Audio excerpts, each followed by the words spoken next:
It was actually the first game at the helm for both Dave Doran and Skip Holtz. NC State won that game. Louisiana Tech getting set to receive the opening kickoff. And we are underway here in Raleigh, North Carolina.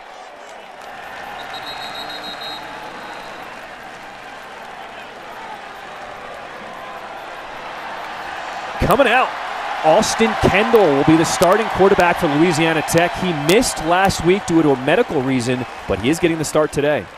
Yeah, and it was a last-minute scratch. Aaron Allen played for them, J.D. Head, so they got some work on their other quarterbacks. But Austin Kendall's the guy. We talked about him. Transfer from West Virginia, graduate transfer, former four-star out of high school. You know, Skip Holtz told us if it wasn't for the transfer portal, we would never get a kid like Austin Kendall. Well, he's here now, and he's playing pretty well.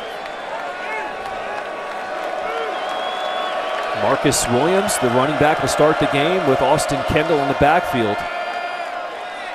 And he will get the handoff. The Appalachian State transfer gets a good gain on first down. Take a look at the defense for NC State. This Wolfpack defense is something else. Ranked number 7 in the country, giving up less than 250 yards a game.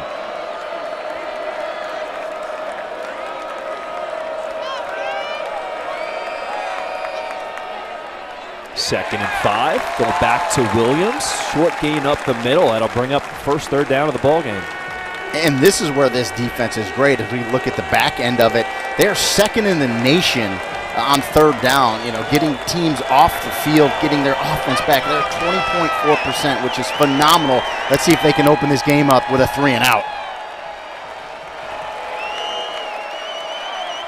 So on 3rd and 3, Louisiana Tech will come out with a 4-wide set. Kendall out of the shotgun, looking left. Throws, it is batted down at the line, incomplete. And Savion Jackson was the guy to get his mitt on it.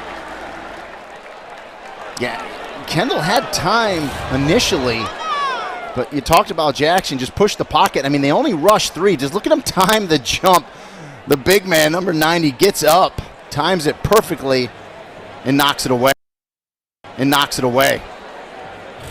Last week, NC State forced 9 3-and-outs against Clemson.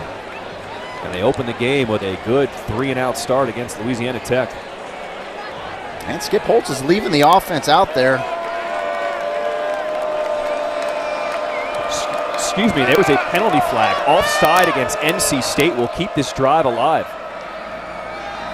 Kendall keeps it this time. And he is going to be dropped for a sack. Isaiah Moore, who was the top vote getter for captain, showing the leadership.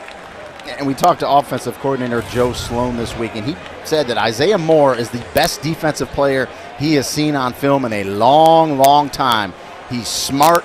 He understands what the offense is trying to do. He runs the defense number 1. He's the middle linebacker. And if you're Austin Kendall in this La Tech offense, you have to get rid of the ball quickly. That's one of the things they said they wanted to do as well. Quick, short passes on first down. Too much time holding the ball there in the pocket. 2nd and 15. Pass is complete for Austin. No, excuse me, incomplete. That was intended for Samuel Emelis. Just a slant pattern there to Emelis. Very usually sure-handed. Having a nice year. Another one of the transfers on this team just can't hold on. And once again, third down, the money down for North Carolina State's defense. What will the Bulldogs dial up here on 3rd and 15? Kendall rolling out to his right. On the move, throws, double coverage, and that is complete. Isaiah Graham, and with the flag down, makes the catch. Yeah, we'll have to see if this will hold up. But, boy, 3rd and 15, if La Tech converts Holding. this. Defense, number 24. Penalties decline. Result of the play, first down. And they will. It was a hold on Derek Pitts, the corner for NC State, and that's a huge get. I mean, to convert on 3rd down is good enough, but 3rd and 15, you see the roll here, good protection. But look how Austin Kendall just keeps his eyes downfield, and just threads the needle between the two defenders to Isaiah Graham, his wide receiver. Marcus Williams with a short run up the middle.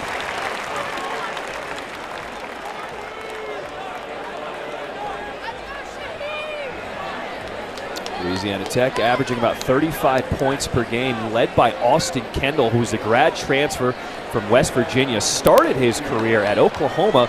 He was a backup to Baker Mayfield and Kyler Murray, back-to-back Heisman Trophy winners. And I love the play distribution right there. 51-49. Marcus Williams, their big running back, also a transfer from App State. They love leaning on him as well. Williams, another run up the middle, goes into the teeth of this North Carolina State defense. So, Rini, Austin Kendall, the story how he got here, it is really interesting. I mean, in summertime, he was working for a pharmaceutical company in Dallas. He wasn't even thinking of playing football. He was done. He loved his job, he told us. Joe Sloan, the offensive coordinator, kept calling him and said, "Coach, am I still in the transfer portal?" He said, "Yeah, you are." He ends up coming to Louisiana Tech, and it was a great find. And listen, the kid doesn't want to have any regrets. He wants to give football one more shot, and I think it's working out thus far. 3rd and 9, here comes the heat. Kendall gets it away, incomplete. Tim Beck dialed up the blitz on that 3rd down. Yeah, and that's the one thing defensively. North Carolina State is very aggressive. They will call a lot of blitzes. They want to get in the face of Austin Kendall. If they're not sacking him, they want to make him uncomfortable, kind of get him off his spot. And that's exactly what they did there. They made him throw the ball before the receiver could come out of his break. It's a great job by the defense. Cesar Barajas is on to punt for the Bulldogs. A beautiful punt down at the 5-yard line.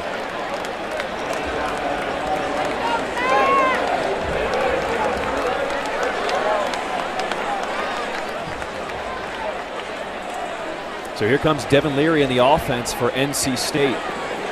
Last week for Clemson, 4 touchdowns, no interceptions. And here's the starting lineup. Zonovan Knight will join him in the backfield. Nekamezi, he had a really strong game as well against Clemson.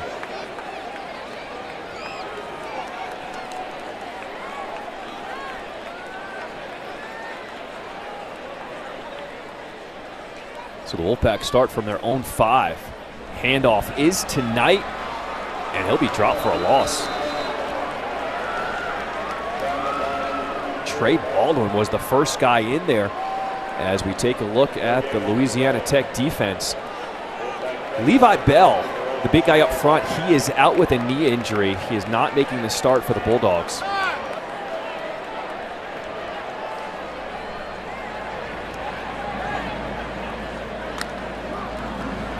Second and 10, back to the ground. Knight, short game up the middle. That'll bring up 3rd and long. And, you know, talking to defensive coordinator David Blackwell, he said, we have to commit hats to the box. They want to overload it. You know, they're normally a 40 front team, a 4-3. They're going to get some 30 front. They're going to go 3-4 as well today to try to mix it up. North Carolina State offensively is RPO, run pass option heavy, with Devin Leary running it back there, but so far up front, that defensive line is playing pretty good. So after 2 runs, brings up 3rd and 9 for Devin Leary. He's pressured, got to get rid of it. An incomplete pass. Trey Baldwin just stepped up. He made the first 2 tackles of that drive, and then he pressured Leary on 3rd down. Well, he's one of the captains of the team. He's a leader, not only of the defense, but of the team. And that's exactly what you want. Those guys standing up. You see a little blitz. He gets inside and gets the hit on Leary, causing an incomplete pass. Just an exceptional way to start if you're the Louisiana Tech defense. David Blackwell, the defensive coordinator, has to be ecstatic. A dangerous returner. Smoke Harris is the deep man as Trenton Gill boots this one away. This one is returnable. Harris makes a cut, and he's not going anywhere. Good coverage on special teams by NC State. Louisiana Tech gets the ball back.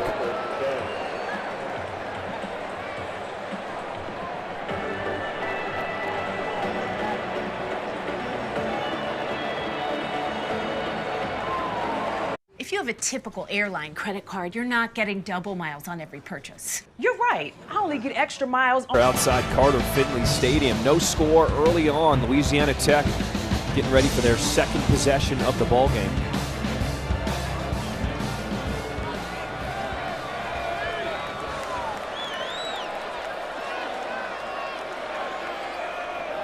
Fake the handoff to Williams.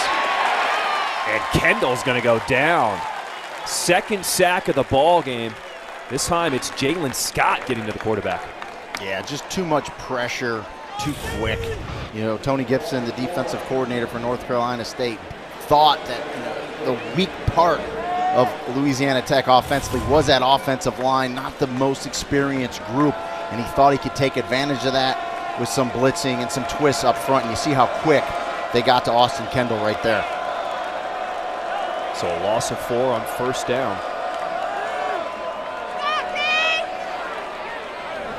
Kendall goes to the air, will find his receiver, Samuel Emelis. Coaches say he is now starting to get more comfortable in the offense. He's the guy who just goes after and he'll fight for the ball. Let's send it down to Paul Carcaterra on the sideline. Well, John, you were talking about Austin Kendall and his journey from Oklahoma to West Virginia to sales to now Louisiana Tech quarterback. You know, he was a monster recruit out of the Charlotte area, and I'll get back to you after this play. Kendall dumps it off to Williams, a very short game, as NC State gets a big third down stop. So his journey is obviously unique, and when I was doing a signing day, actually with our producer tonight, Tom Schofield, we were at Oklahoma right after Baker Mayfield won the Heisman, and Lincoln Riley told me straight up, and it wasn't just him being cute with the, making it a level playing field. He said Austin Kendall and Kyler Murray were in a dead heat battle for that starting spot. So he took a high-prized recruiting journey to Oklahoma, was in the mix, started games at West Virginia. So he is a legit quarterback who can handle this atmosphere and can handle this moment. Another great punt on special teams by Louisiana Tech. That one is down at the 9. And Paul, to your point, Austin Kendall was trying to get the starting job at Oklahoma. They signed Jalen Hurts, and then he decided, you know what, I got to find a place to play and transfer to West Virginia. And it fits right in with what Skip Holtz told us. He said we would never be able to get a kid like Austin Kendall at Louisiana Tech if it wasn't for the transfer portal and the way players are moving around. And Dave Dorn knows all about Austin Kendall. He told us in our call with him that he recruited him out of high school. So great get for Skip Holtz to be able to get Austin Kendall away from medical sales and back to football.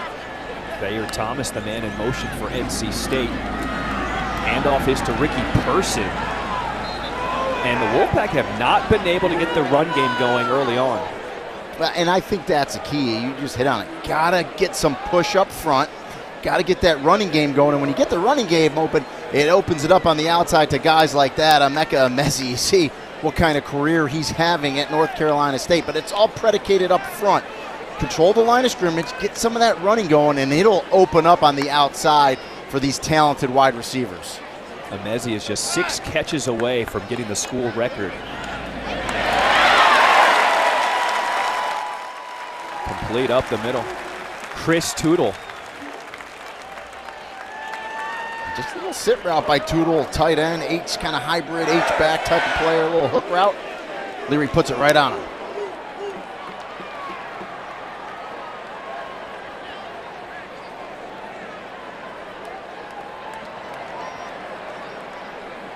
Person shifts to the right of Devin Leary. Working out of the gun, throwing deep. And overthrows his intended receiver, Emezi. But we do have a flag down. Yeah, and it looks like Buchanan grabbed Emezi when he came out of that break. He was just trying to hold on for dear life. The automatic first down at the spot of the foul. Take a look at it here, one-on-one, and see how good Emezi is. Gets that inside stem route, and then he gets by him, and Buchanan knows. Just kind of reached out, a little bit of a tug. But the field judge is looking right at that. That's what he's looking at, and he throws the flag.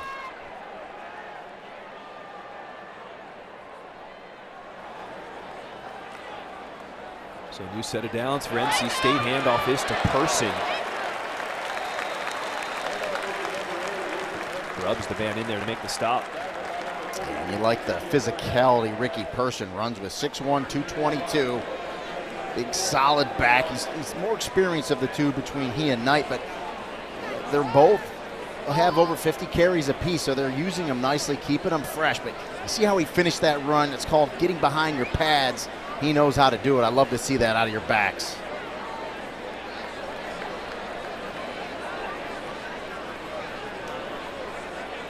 Second and 4, screen pass to Fader Thomas. DJ Williams at the tackle. And that's the nice thing. When you can get 5-6 yards on first down with your running backs, then you can go wide like that. And that's really what this offense is predicated on. And you see the difference of these two guys.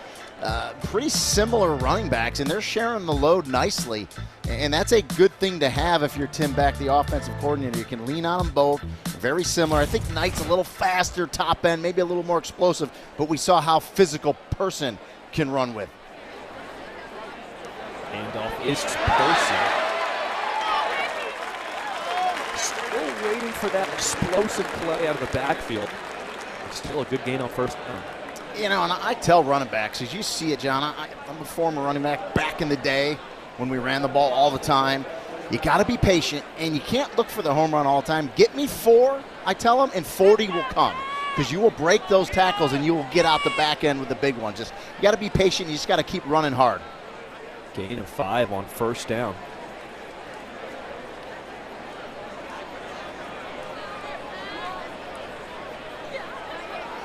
Handoff to Person again. Breaks the shoestring tackle. Popped out of bounds. B.J. Wilson delivers the hammer. Yeah, and Williamson gives him the big hit and looks over at him. But if I'm Ricky Person, I'm going to say, well, I just got 8 or 9 yards on you. So you can hit me all you want downfield, and hopefully he's okay. And that was a big pop on the sideline. You're going to see him break a tackle here, eventually bounce it. Tyler Grubbs can't bring him down. Takes that big hit right there on the sideline. Hopefully he's okay. But a big positive run. So after that hit by Williamson, Knight is the running back. Gets a gain of 1 or 2 on first down.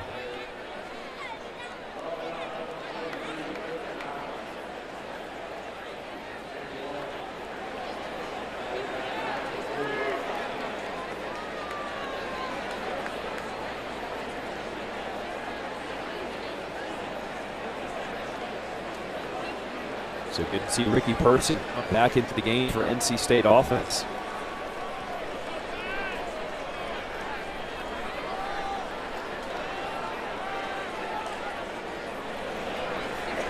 Leary looking to go to the air, pressured. DJ Jackson was the first man to pluck him out, but complete downfield. Emeka Mezi with the big completion into the red zone for NC State. And Devin Leary has such great pocket presence, pocket awareness. He tries to climb the ladder. He sees the defender. He spins out. His head's downfield the whole time and just throws an absolute BB on the run to Emeka Mezi. I mean, that ball, you cannot throw a tighter spiral. Watch this thing just leave his hand. It's a beautiful pass. And then Mezi goes up and does what he does. He makes catches. He high points. He outworks DBs. And it's first and goal for NC State. Fake the handoff to Person, end zone, incomplete. Here comes the penalty flag. Devin Carter was the intended receiver. And they're going to call on B.J. Williamson. We'll have to get a second look at it. B.J. Williamson has just as much right to that ball as the receiver does. It looked like he undercut him, but if he grabbed him, that's what the back judge is going to call. On the play, 1 on each team. Legal formation, offense, more than 4 players in the backfield. Pass interference, defense, number 4. The penalties will offset. Replay second down. Well, the play never really counted, guys. Let's just do it over again. We're going to see the formation. You're going to have 5 guys in the backfield. You can't do that. That's the RPO. He pulls it. And I got to believe at the back end, let's look at the left hand. Yeah, there you go right there. And that's what the back judge, that referee right under the goalpost that throws the flags looking at. If you hook or impede at all, that is a penalty. So that's a good call by the back judge. Handoff is to Person.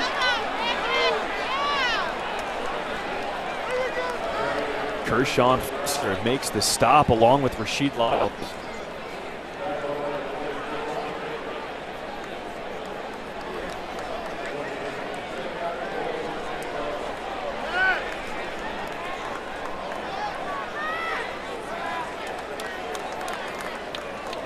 Drive for NC State. Here comes the 10th play on 2nd and goal.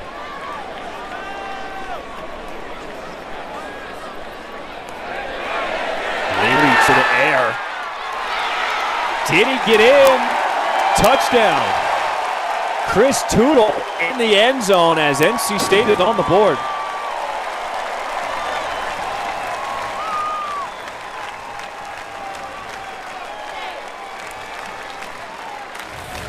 The thing I love about this play, as we take the end of it, is Tootle. Does he stay in?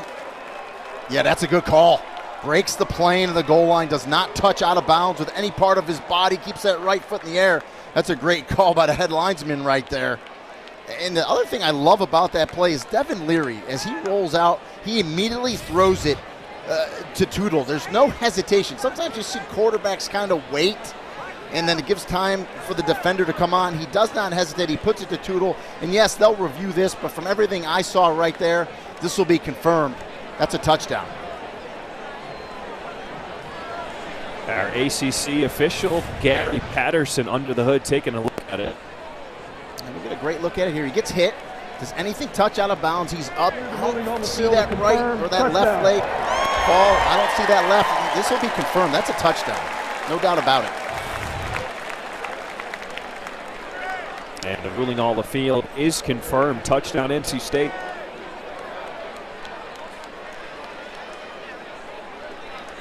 And that was a nice drive by the Wolfpack. I like how they mixed it up, running past, did a nice job keeping Louisiana Tech off balance. Christopher Dunn knocks in the extra point. NC State up 7-0 here in the first quarter. Leary to Tootle. The rollout, and the tight end finds the pylon.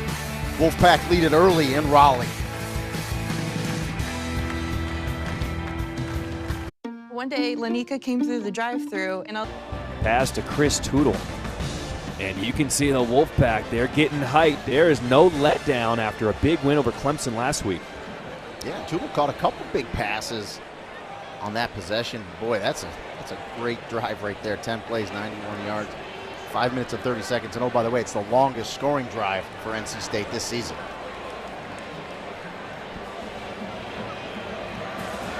Trenton Gill will boot this one away for NC State. What a leg. Kicks it in and past the end zone. Louisiana Tech will try to get on the board when we come back after this quick commercial break. When you come in for our coffee, you don't just leave with better. Louisiana Tech offense coming back on the field. Check out the first half. Outscoring opponents 79-21 this year. You gotta give a lot of credit to this Wolfpack defense.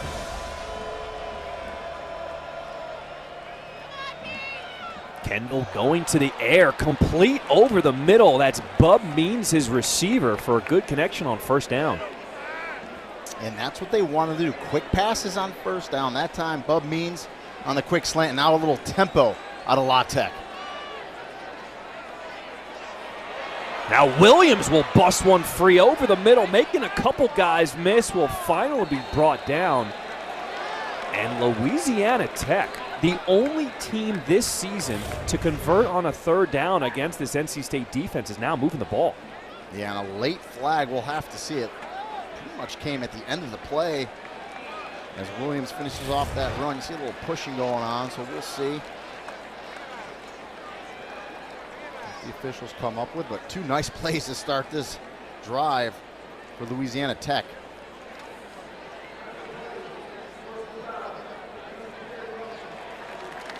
The 55 offense, 15 yards of being forced. The result of the play will be a first down. It'll be 1st and 10. You know, I didn't see anything egregious at the end of that, and I might have missed it. To me, it's offensive linemen just hustling downfield, trying to pick up blocks at the end of the run. And you know, you always told offensive linemen, get down there, see, let's look at the top. Yeah, and so that's just too late, right? You just can't do that. That's Joshua Moat. He knows better than that. Tanner Angle's just standing there, and it's too late. So that's a good call. They got Kelton Hollins as well on the call. Kendall going to the air, incomplete. Bub Means was the receiver. He's looking for a flag. And here comes one. Aiden White was in coverage there. He went up with the right hand, the proper hand. Let's take a look at the left hand and see if he grabbed him or not. But great position, goes up with that right hand. So what he's calling is the left hand kind of held the right hand above Means, and I think that's what they're going to call on Aiden White. To me, that was pretty good coverage. I think you let him play there. Kind of hard to make the catch when you got a guy holding on to your other hand. I agree, but there's always hand jockeying, right? So I just think you got to let him play a little bit. But listen, if you're a La Tech fan, you're screaming at me right now. You're like, that's an easy call. It's pass interference. Well, they got it. So new set of downs for Louisiana Tech. Kendall finds some running room, and there's the experience of the grad transfer from West Virginia. And at the end of the play, but no call. That was Savion Jackson who inadvertently bumped him. No penalty flag. There's a little acting by Austin Kendall. A little bit of a bump. Of course, you know, when a guy 300 pounds bumps you, you are going to fall backwards. But Austin Kendall knew immediately. The pocket broke down. He rolled out, and he saw the green grass, and he took it, slides it in. And you can see Austin Kendall, look at his face. He's laughing there. So I tried to draw a flag. Just didn't work, but a good no call there. What's changed for Louisiana Tech? Because they are starting to move the ball this drive. First down, right? A big positive play on first down, and that got them going. They went a little quicker, a little more tempo. Screen pass to the outside, breaking one tackle. That's Smoke Harris. And Harris is the guy. I mean, he's listed at 5'6", 189, and that's pretty correct. And he is dangerous in the open field, so it's not rocket science. Get the ball into the hands of your quick players, your good skill players in space. 2nd and 5, they go back to Harris, but a good tackle. Picked right there. Clock is starting to tick down. As we approach 10 seconds to play in this first quarter, bring up 3rd and 5. And that's where when you go wide receiver screen, the other wide receivers must hold their blocks. Trey Harris didn't do that there, and you see him apologizing to Smoke Harris. You want bubble screens to work, you got to block at the point of attack. That'll do it for the first quarter here in Raleigh. North Carolina State up 7-0, but La Tech is moving the ball. We'll be back.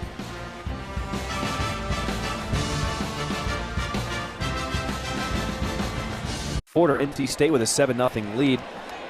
Chris Foodle caught a 6-yard touchdown for the only score of the game. NC State season outscoring their opponents big time in the first half. First two drives for Louisiana Tech, 39 yards, but this drive stepping it up.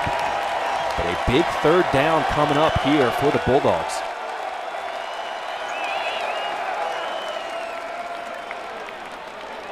And NC State will call a timeout.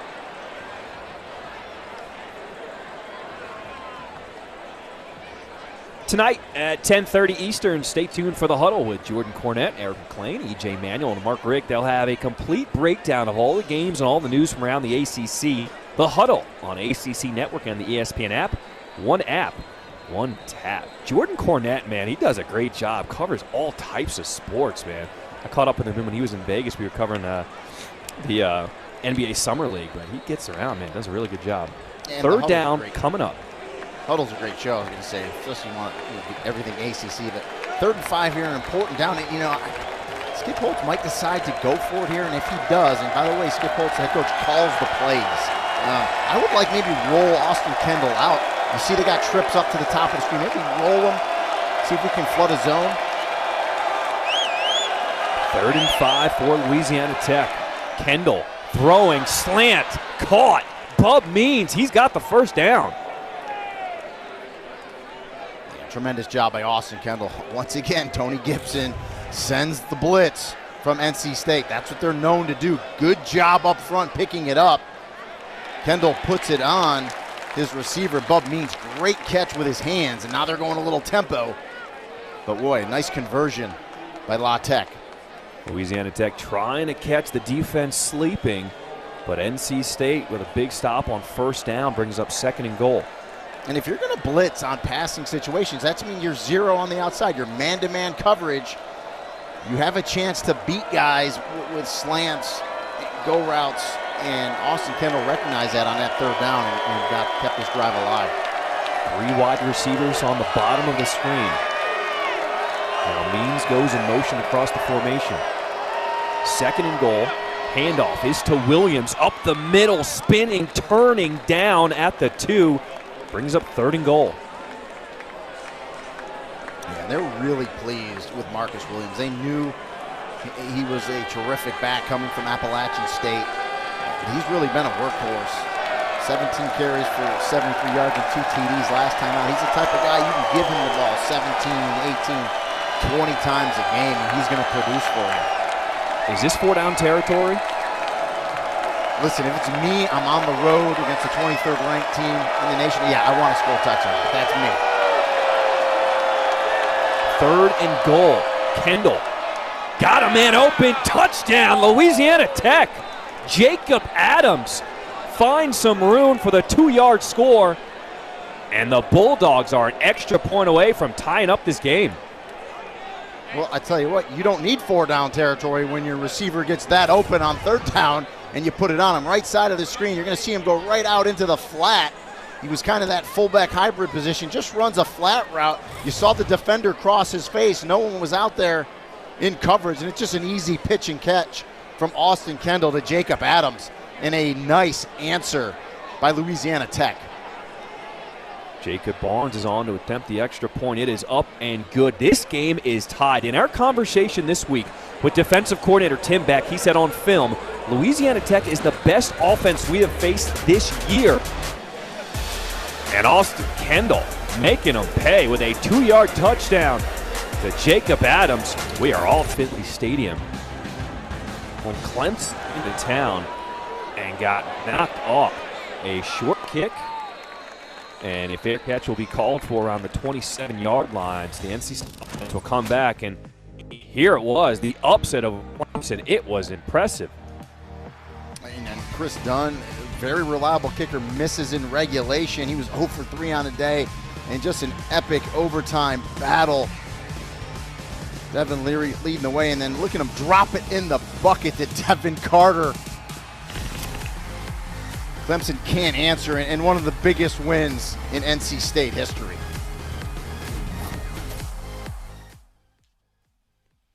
So after Louisiana Tech scores their first touchdown of the game, tying it up, let's see how Devin Leary in this NC State offense responds from the 26.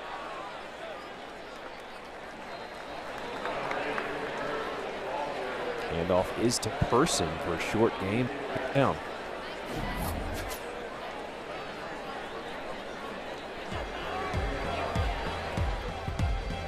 Double overtime thriller last week. Their first win over Clemson since 2011. First top 10 win since 2012. And they held Clemson the fewest yards in a series since 1994. This defense for NC State is something else. On 2nd and 7, another short game. And a flag down after the run by Clemson.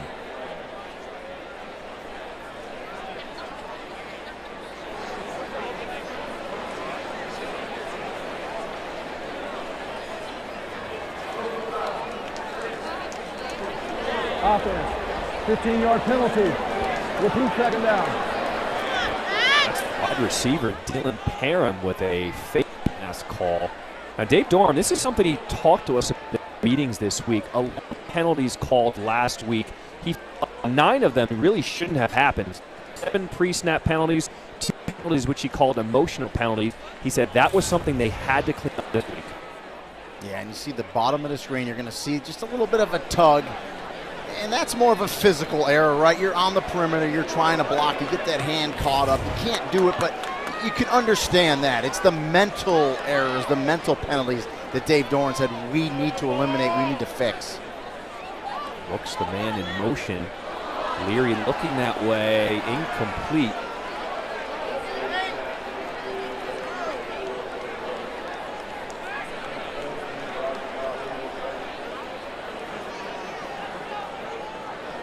So after the penalty and that Aston completion is now 3rd and 21. If you're NC State, what do you do here? Well, listen, it's a tough down and distance, right? If you're Louisiana Tech, I would rush only 3 or 4. I would drop everyone back, give NC State an easy catch underneath, and just come up and make the tackle. You know, give them 10, 12 yards, but just don't give up that first down. Leary does go underneath. That's Keon Lassane, but he's going to be dropped short of the first down marker. That's yeah, and that's because of the coverage they had back behind them. So you're forcing the hand of the quarterback there to go underneath. Just come up and make the tackle, and you're going to get the ball back with good field position. Louisiana Tech, after scoring a touchdown, now their defense steps up, and the Bulldogs have the momentum here. Yeah, they heard all week too, right, how good the NC State defense is. So Bulldog defense says, yeah, we're pretty good as well. We're going to get after it. Smoke Harris is man for La Tech.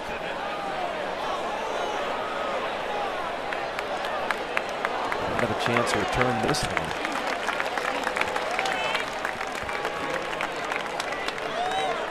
So good punt by Trenton Gill to flip the field. La Tech coming back out on offense.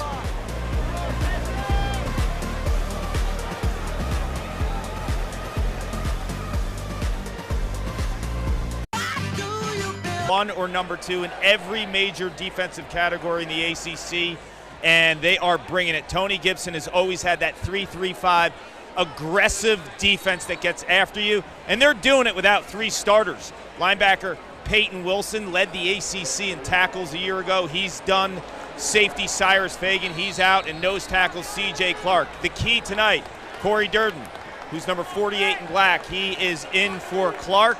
He's an experienced player, a transfer from Florida State. The biggest question, though, can they keep up with the smaller speed on the perimeter of Louisiana Tech? Good stuff, ball. And Corey Durden, who filled in last week, got the start versus Clemson, had 6 tackles, 1.5 sacks. And C.J. Clark, that was an injury in practice. He hurt his knee, and it's just one of those things you hate to see, and he's out for the season. Take a look at it right there, and as you said, Corey Durden is a guy that needs to step up and play well today. Peyton Wilson, Cyrus Fagan, they both went down in the first game of the season against Mississippi State. C.J. Clark in the game in practice leading up to the game last week. 2nd and 10. Pressured somehow. Austin Kendall gets away. And a nice job avoiding the sack. That'll bring up 3rd down. Well, I mean, Corey Durden's ears must be ringing. I think he was in on that pressure as well. Right up the gut, I believe, right, coming right at you. He just can't make the sack. You know, Austin Kendall's a little bit of a magician. He slides off, gets outside of the pocket. I'll just get it back to the line of scrimmage. He had receivers in the area as well, but nice shot by Austin Kendall. But Corey Durden's like, man, I had a sack. I got to wrap him up. Louisiana Tech is 3 of 5 on 3rd down conversions this year. You do not see that against this defense. Here's a 3rd and 10. Kendall underneath, and his receiver will be chopped down. Samuel Emelis. Good stop coming up from his safety spot, Tanner Engel. Yeah, Engel's the leader of that secondary. Plays that free safety position. Defense, 15-yard penalty. Unfortunately, there's a flag on the play. He's going to keep the drive alive.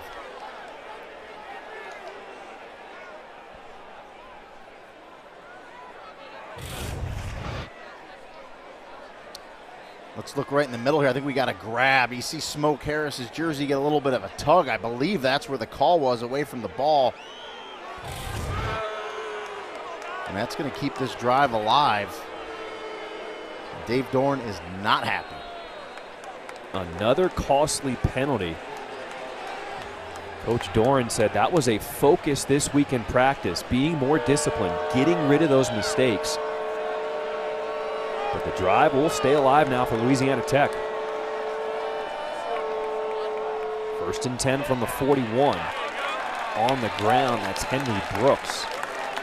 And that's 2 drives tonight that have been kept alive by North Carolina State penalties for La Tech. You talked about La Tech, the success they're having early on 3rd down, which is, no one's done that against NC State. One of those third downs for La Tech was a 3rd and 15 as well. So listen, they're a talented bunch. I knew they were going to come in here and play tough tonight. I apologize. That was the freshman Harlan Dixon. Kendall flushed out again. Incomplete pass, 3rd down. And this is where the defense, a couple penalties, you just have to flush it, right? Flush it, forget about it. You know you're a good defense and come back and play. Got them to another 3rd down again quickly. Now no mistakes, you got to get off the field here. Come up, make the tackles, and get your offense the ball back. Crowd here at Carter Finley Stadium making some noise. The students are on fall break right now. But we do have a lot of students in the stands. Tie ball game here in the 2nd quarter. Kendall out of the shotgun. Over the middle. Double covered, incomplete. Was that picked off?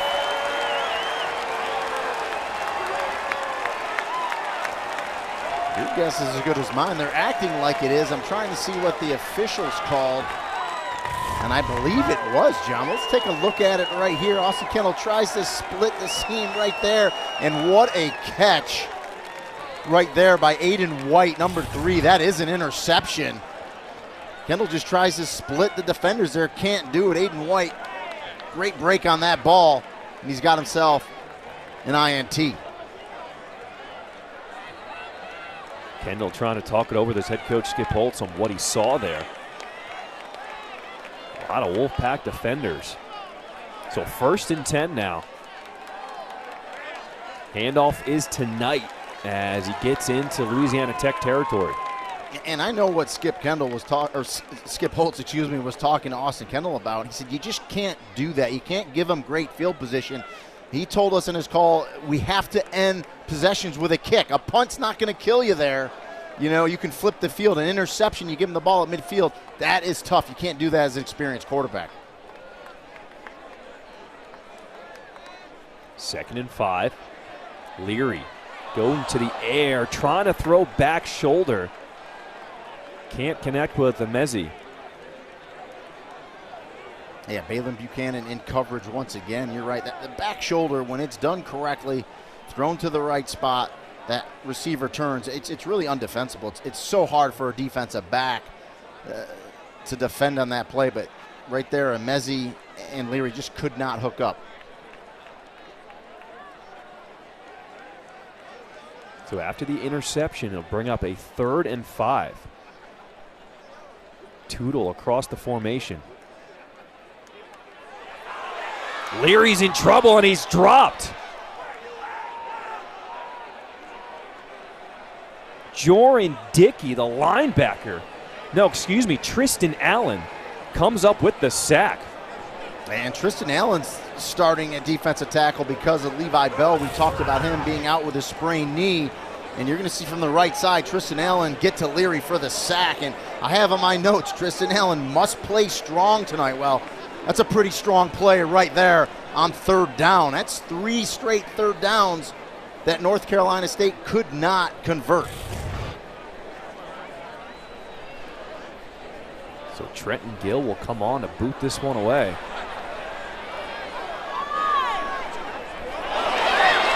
And a good roll for NC State down at the 2-yard line, but we do have a flag.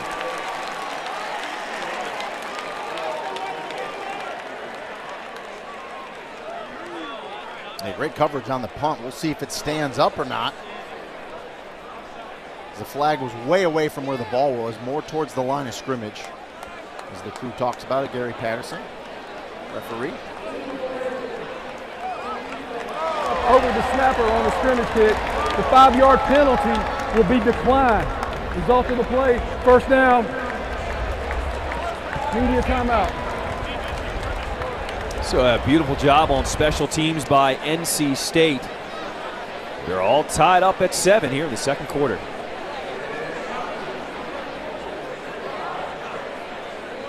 So, if you have a flat tyre, dead battery, need a tow or lock your keys in the car, Geico's Emergency Roadside Assistance is there to... Soccer up first at 1 p.m. Eastern as number 5, North Carolina hosts number 2, Virginia. Then volleyball at 3 p.m. Eastern. Also with Virginia playing host to Duke in Charlottesville. Both games on the ACC Network and the ESPN app. Tons of flags before the snap.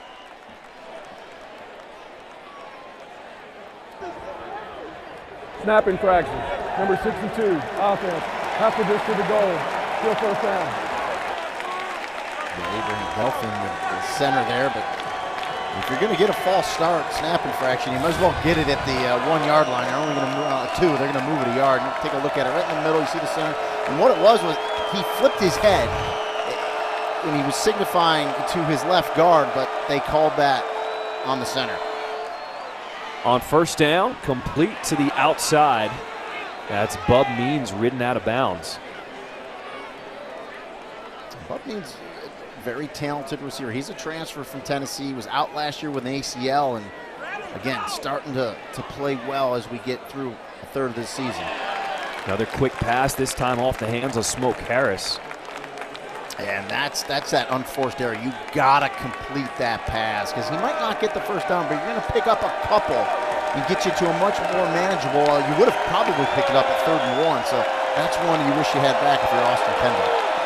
3rd and 1, this time on the ground. I don't think he got it. They're going to mark him about a yard short. Marcus Williams stopped for no gain. Yeah, not even close, and that's why that 2nd down play, how important that was that you didn't complete it, because then it puts you at 3rd and 1. Now the defense is pinning their ears back, and they get to Marcus Williams before he even gets to the line of scrimmage. So outstanding job by that NC State defense there to pin La Tech back deep here. Should get really nice field position. Under 8 minutes to play here in this first half, all tied up at 7. The deep man is Thayer Thomas for NC State. Cesar Barajas from his own end zone. And a low wobbly kick. Thomas touches it, and he'll lose about 5-10 yards. Yeah, that was dangerous right there, but Thomas did a good job to make sure he held on to that ball.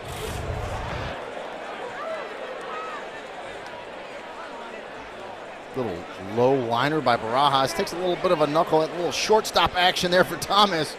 Luckily, he grabs it off that first bounce as the La Tech special teams guys were barreling down on him. Well, outside of that one touchdown drive where they went 10 plays, 91 yards, the 3 other NC State drives, not done much. 1st and 10 on the ground. Ricky Person, he is just driven back. Throw down to Carcaterra on the field. I wouldn't be surprised if you see a heavy dose of the run game. There's a lot of experience on this offensive line. 103 starts coming into this game. You got a guy like Grant Gibson, the captain, number 50, the center. He did not miss a snap the entire season in 2020. And there's a big size discrepancy when you look at Louisiana Tech's defensive line, and they're starting a true freshman at the middle linebacker spot, Defense, Tyler Grubbs. Number 90, 5-yard penalty, still 2nd down. Good stuff, Paul, and then Devin Leary able to call with the hard count. Get the defense to stop offsides, 5-yard penalty. And I agree with Kark. You got a big offensive line. You got to get pushed. You got to win the line of scrimmage. Right now, though, that quickness of La Tech has been causing some havoc up there for them. Leary one-on-one. And Devin Carter just flexing on him. Pulls it away from the defender, making the tough grab. A gain of 26.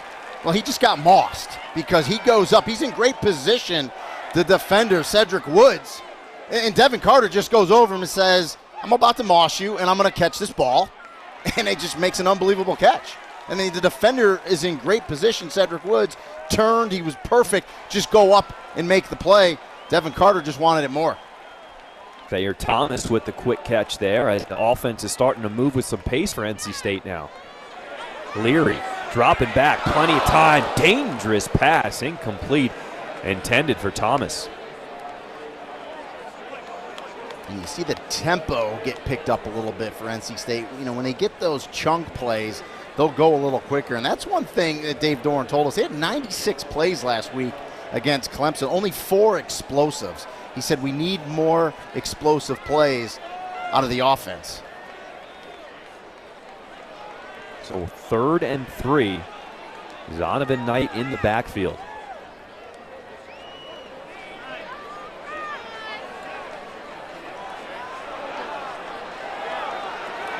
Play clock is down to 2. Fake the handoff to Knight. Leary keeps it himself, and a bad decision.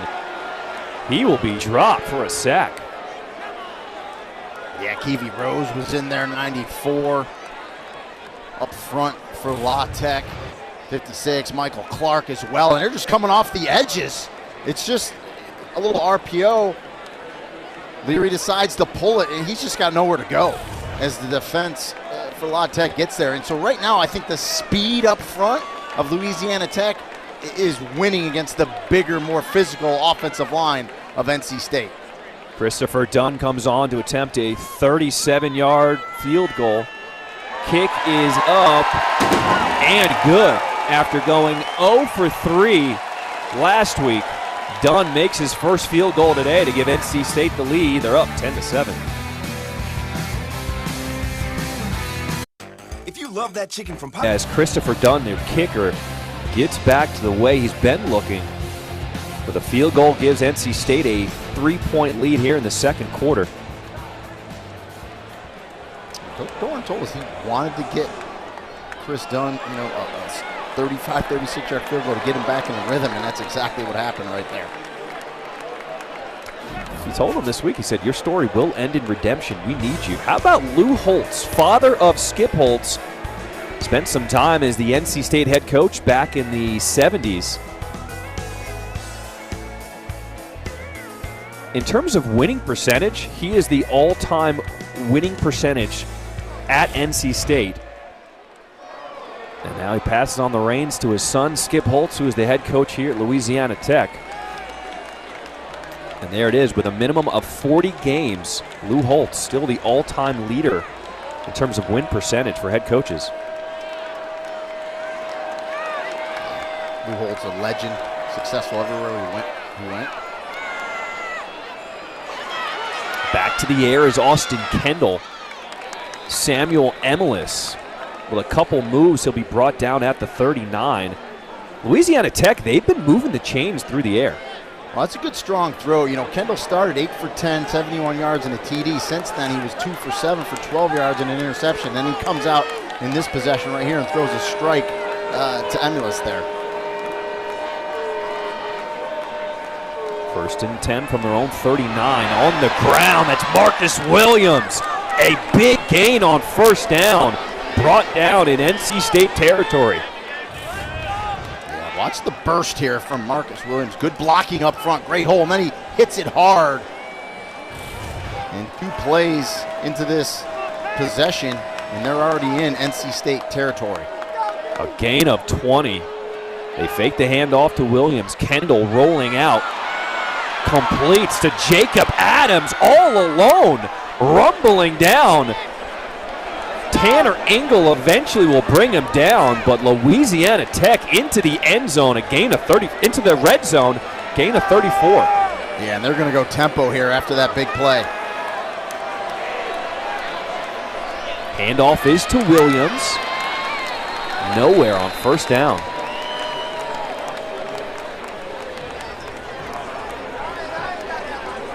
What does Skip Holtz dial up here on 2nd and goal? Yeah, and it's he's one of the.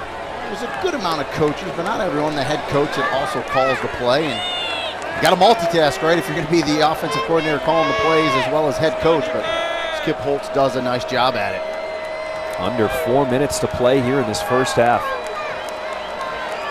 NC State up by 3. Kevin Dominique making his first appearance in the backfield for the Bulldogs. And he'll get the carry, but he'll be stopped at the 6-yard line. An excellent job by that defensive line of NC State, stepping up strong in the last 2 plays, clogging it up, getting to the running backs at the line of scrimmage. That'll bring up the first third down of this drive for Louisiana Tech. 3rd and goal from the 6. And we haven't seen Griffin Hebert, number 5. He's their big, he's kind of a tight end hybrid type. They're bigger guy, 6'3", 6'4". We haven't seen them target him yet today, but he's the type of guy you'd want to look at down here by the goal line. Play clock is down to 3. Kendall gets the snap, looking at the end zone. Everybody's covered. Scrambling on his own, trips over his own feet, down at the 3. It looked like he was going to take a big hit. He was able to cut back, but as you said, John, I think the 5-yard line tripped him up as he stumbles to the ground, but he does a nice job, doesn't throw it into traffic, doesn't turn the ball over. When you're down in the red zone, you got to come out of here with points. Obviously, you would love a touchdown, but worst case scenario, get to 3 and tie this thing up. So Jacob Barnes, 5 of 6 on field goals this year, will come on to attempt a 21-yard field goal. And he boots it in to tie up the game at 10 apiece. How about it? After a big win over Clemson last week, NC State is in a fight. All tied up at 10 with 2:12 to play here in the first half. And I enjoyed talking to Skip Holtz this week. He talked about the first 5 games. He said, listen, they're going to be tough games. 2 plays. They're literally 2 plays away from being 4-0. Instead, they're 2-2. But he said his team's only going to get stronger. They're going to get better from it. And he talked about going up the mountain, right? The first 4 or 5 games of the year as a program. You can go down you go the easy side of the mountain, play a bunch of smaller programs, teams where you're 21, 24-point favorites, or you can go up the tough side of the mountain like we did and play a Mississippi State from the SEC. You can play some of these better teams, SMU out of the American, and that's what they've done, and they think they'll be better for it. He thinks they'll be better for it as they get into the meat of Conference USA play. Skip Holtz also told us this week that this is probably the deepest, most talented team as a whole he's ever had here at Louisiana Tech. Fair catch is called for. And as you mentioned earlier, a lot of that is due to the transfer portal. It's created a lot of parity in college football. Skip Holtz has got a lot of quality players, and they're giving a ball game here to NC State. And we talked to Dave Doran. He really wasn't big on the transfer portal, right? Kind of depends, what you want to do. But the thing that Skip told us about his transfers is, he goes, we looked at players in the portal that all played at other schools, that produced at other schools, and they weren't troublemakers just looking to find a new home. He was specific with the people he wanted to bring in here, that they fit his program, and he's done a really nice job. And as I said, I think it's taking 3 or 4 weeks. Sam Emulus is a great example of that. Kind of had a nice game last week. 2:12 to play here in this first half. Devin Leary, just a 3-man rush. He will step up, dips his head to avoid the big hit. And give credit to the back end of Louisiana Tech there. Great coverage, just nowhere for Leary to go. He steps up, avoids the sack, gets some positive yards, but tremendous coverage in the back end.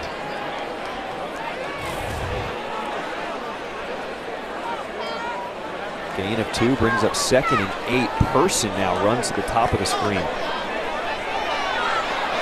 Leary looking to take off again, backs up, takes a hit, incomplete.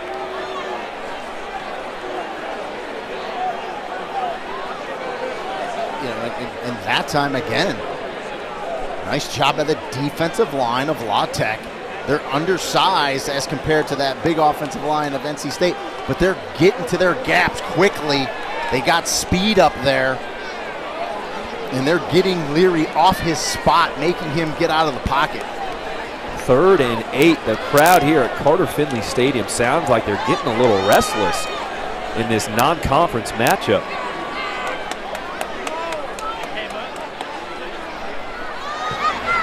Leary pressured again, dumps underneath to Emezi.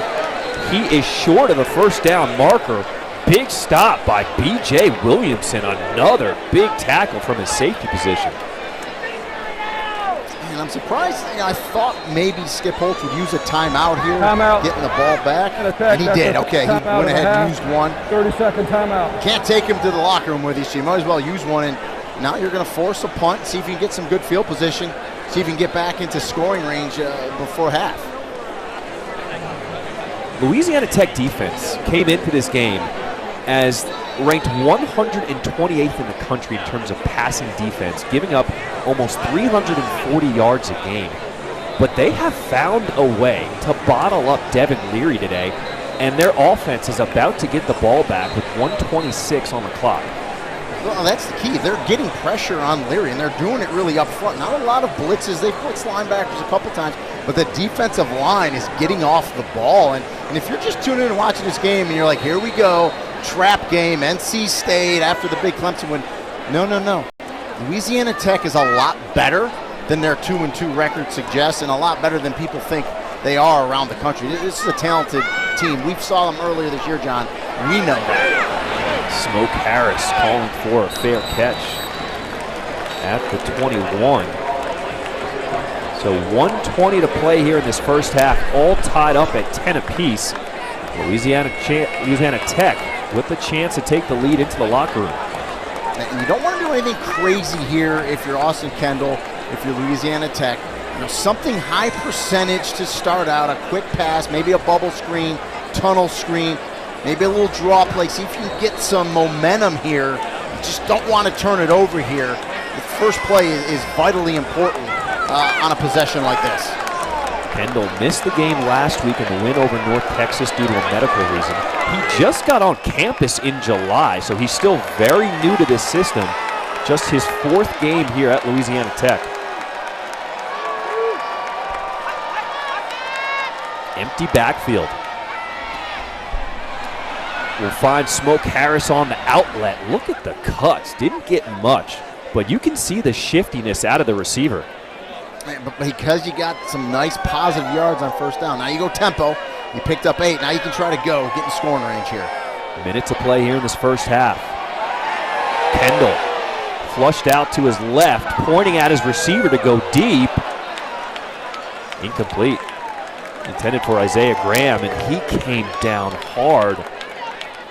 Let's hope he'll be okay. It really just came down awkward. Tried to make that catch, tried to high point, and got pushed by the defender to make sure if he did catch it, he was going to come out of bounds. And see him checking that leg. Just came down awkward. We'll get a look at it here. He comes back, scramble rules. Come back to your quarterback when he scrambles to your side. Goes up. I mean, right job by the defender to give him a big shove there. That was Tyler Baker-Williams. And he grabbed his right knee. Just doesn't come down. That. Yeah, it comes down awkward on it. He got pushed midair. And when he tried to brace himself coming down, he grabbed at that right knee, and as we see him make a walk into the medical tent.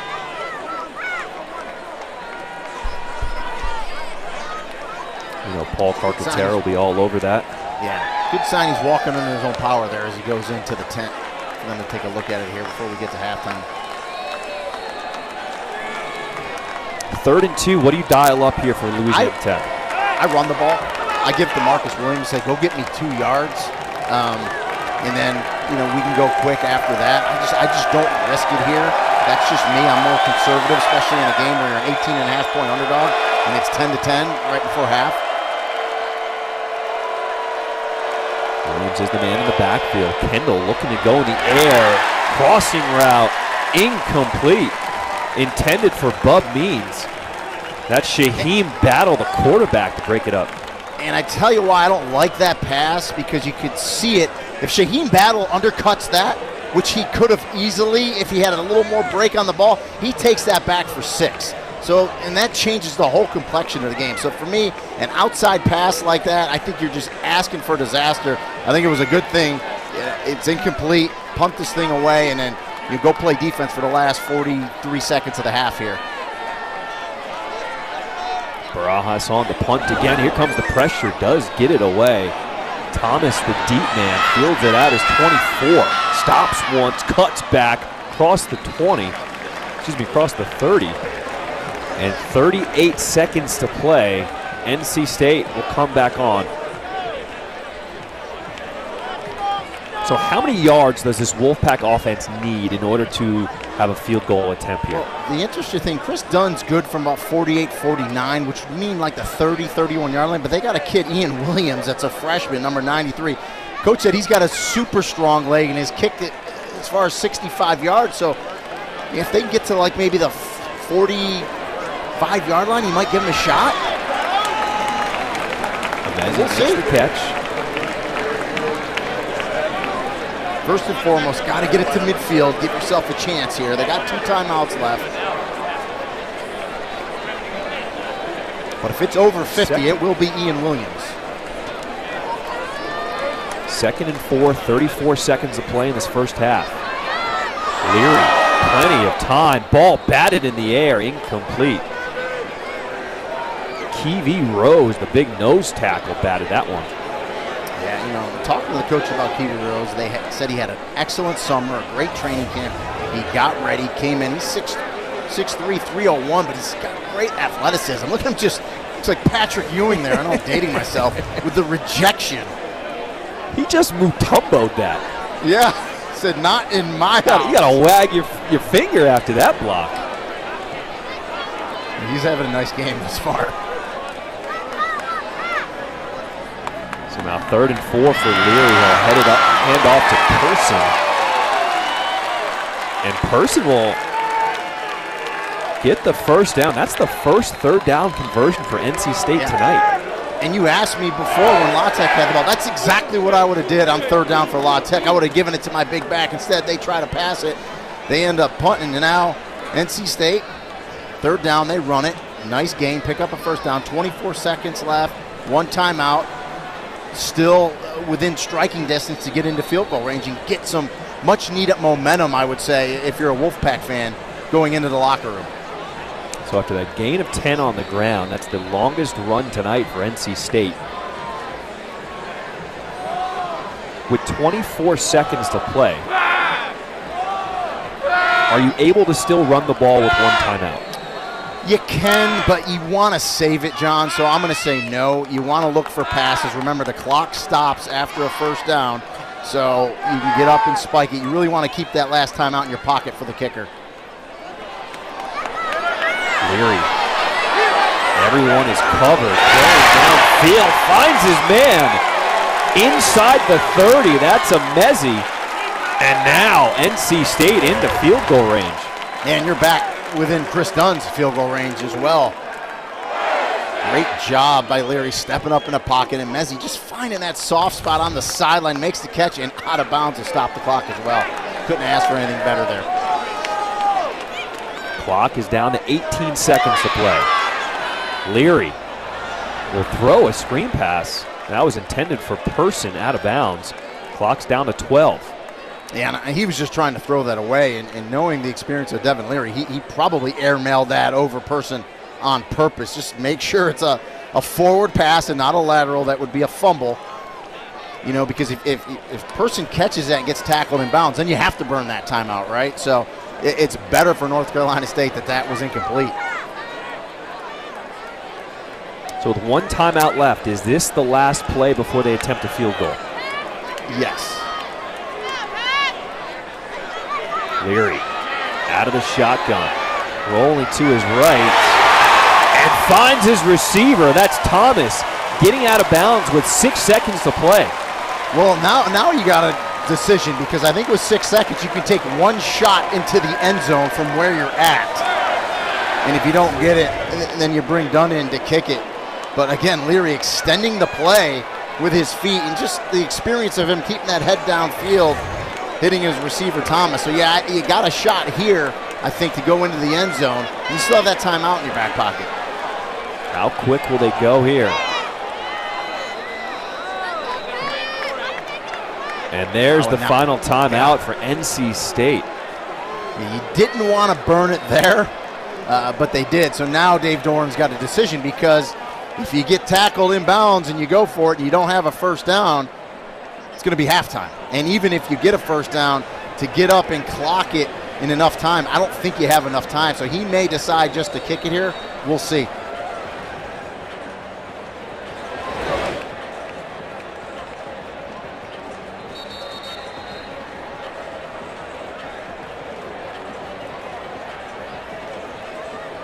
And you got Chris Dunn has already made a field goal today. And you got two big receivers if you do want to take a shot at the end zone. Of course, Emeka Mezzi, right?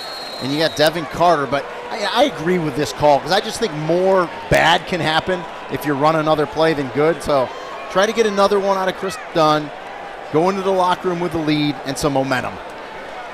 This would be from 29 yards away. The kick from Dunn is good. NC State takes a 3-point lead into the locker room. This has been a tight ball game. And Skip Holtz is kicking himself right now because he's thinking, I had the ball with time to score. Worst case scenario, we go into halftime 10-10 tied. Instead, he gives it back on a 3-and-out. NC State's able to go down. Wait, what's going on with this kicker here?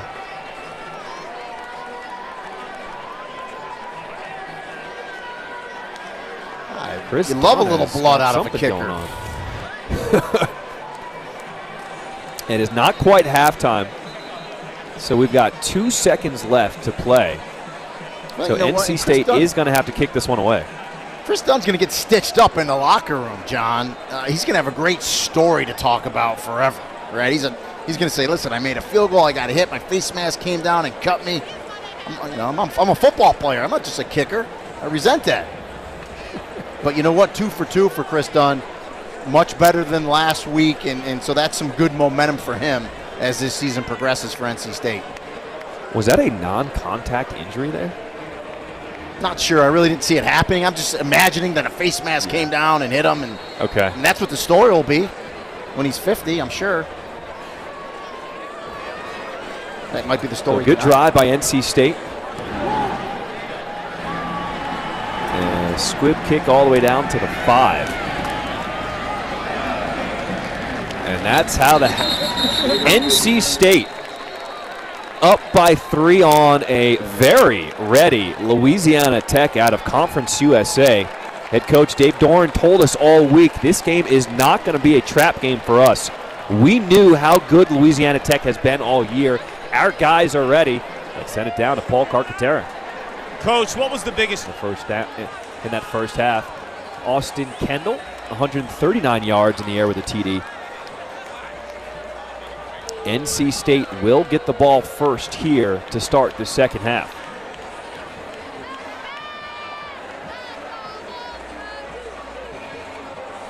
Jacob Barnes to boot things away. Zonovan Knight is deep, but a short squib kick fielded at the 20.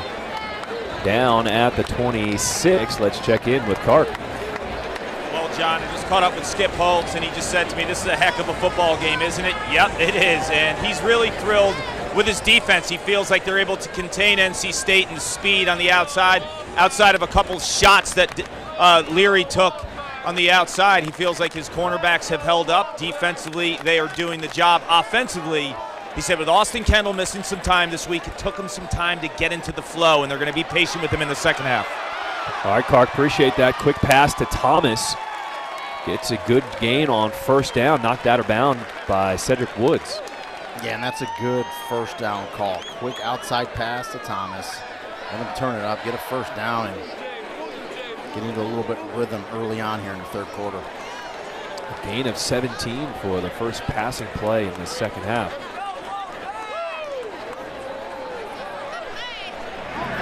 Leary finds his running back Knight out of the backfield. They haven't been able to get him going on the ground. He does get the reception there. Yeah, a little wheel route out of the backfield. If he could have kept his feet, he might have been running down that right sideline. First 2 plays of this second half here, La Tech looks like defensively they're a little bit back on their heels as opposed to coming downhill in that first half. Does NC State hit him with a run play here?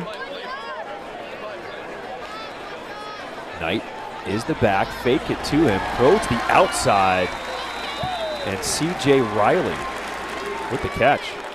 And it almost looks like they're trying to loosen up that La Tech defense with some outside passes. We saw them go to the right, now they go to the left. And that's another way to kind of loosen the linebackers up, loosen that defense up a little bit, and then try to get that running game going that we heard Dave Doran talk about in the first half.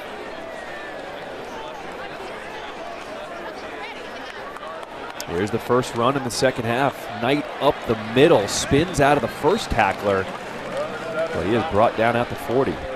And it was Kiwi Rose, 94, who was the first tackler. We called his name out a bunch for Louisiana Tech in that first half, and he's playing a heck of a ball game from that nose guard position. What can NC State do to get this run game going? To me, I just think it's getting off the ball quicker with more aggressiveness, more physicality up front. Leary out of the pocket, trying for the one-handed catch, incomplete to Tootle.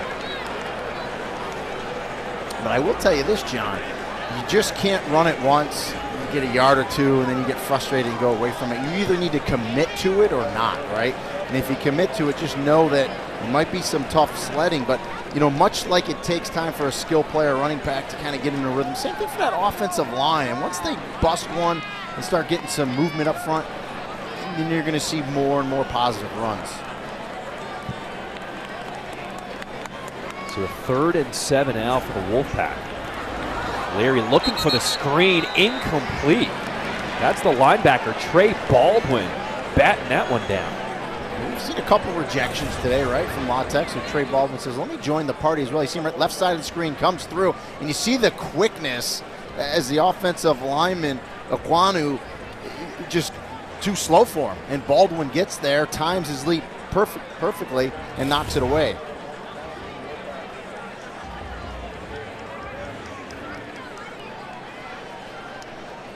So that'll bring Trenton Gill, the punter, back onto the field for NC State.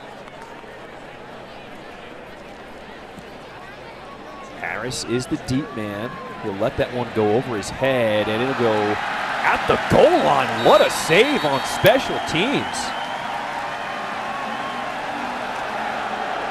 Now, it was batted by Thomas, but was the ball in the end zone? They're going to say it is a touchback.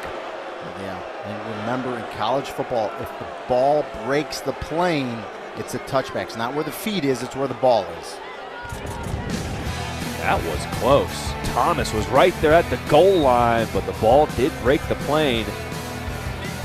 Good effort.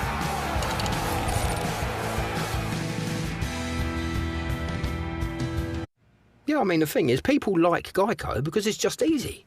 Bundling, for example. You've got car insurance here and home insurance here. Austin Kendall, starting quarterback for Louisiana Tech, coming out for his first drive here in the second half. Bulldogs down by 3. Williams, the running back, gets the handoff. You know, the offensive line for Louisiana Tech is not very big, but they've been able to create some running lanes. They have, and I think it's a unit that's, you know, getting better each and every week. Offensive line is that group that just has to be cohesive, has to play together. And with each and every rep, each and every game, you're going to get better as a unit. So gain of 4 on first down by Marcus Williams, 2nd and 6. They go back to Williams on the ground. Good block on the outside by a wide receiver. Chopped down 2 yards short. That sent it down to Cart. Well, good news on the injury front for both teams. Isaiah Graham, the wide receiver, 13 and white. He's back in action after a right leg injury. And then for NC State, starting linebacker Jalen Scott. He tweaked his right ankle late in that second quarter, got it taped up. He's good to go. 3rd and 1, deep pass to Smoke Harris, just over his fingertips, incomplete. Cart, good stuff on the update. What do you think about that 3rd and 1 call? Yeah, I mean, they tried to take a shot. They thought they had that there. It was really good coverage. And that's the one thing with Smoke Harris. As athletic as he is, he's not a big receiver. You see how much bigger the defensive back is, Jakeen Harris there. He's listed at 5'10". Smoke Harris listed at 5'6", but a bigger difference. So it's hard for him to go up and make those big high-point catches, right, that keep drives alive. And you know me, buddy, partner, I'm conservative. I try to run it with my big back and pick it up and just try to keep the drive alive. Barajas, another lone line drive. That's to Thomas. He's got some room on the outside across the 50. Knocked out of bounds. A good return. The punter, Barajas, actually knocked him out. But NC State is set up in Tech territory, Louisiana Tech territory. Well, Thomas says, you know, I made that great play trying to down the ball, but I get a touchback. But on the other half, I'll return it here. Excellent job getting to the outside. Good field position for NC State. This is the first drive for either team to start in the opponent territory. Here comes Devin Leary. Let's see what he can do with this excellent field position.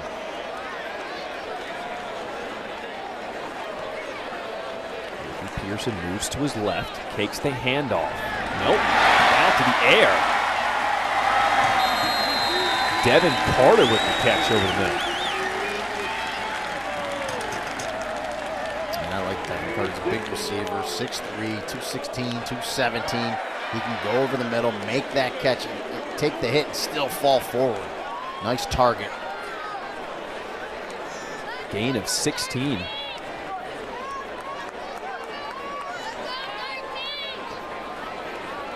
Minutes to play here in this third quarter. 1st and 10 for the Wolfpack offense. Handoff is to Person, finds a gap, now bounces to the outside, inside the 10, runs over a defender. Are you serious? Weight room, Ricky Person, let's go. 24-yard touchdown. Well, you want to get the running game going. This is one way. A little outside zone. Good job. Good vision as he picks his way through. And he's going to give a little run over and a little stiff arm right here. A little both out the right stiff arm. Ricky Person says, get out of my way with that stiff arm. And it's a lost art. You don't see enough backs throwing the stiff arm. That was a nice right-handed stiff arm there to the defender, putting him on his back. That was Zeno Hannibal. He just ran over. Up and good. NC State with their largest lead of the ball game, up 20-10. Ricky Person smells the goal line. Get off me!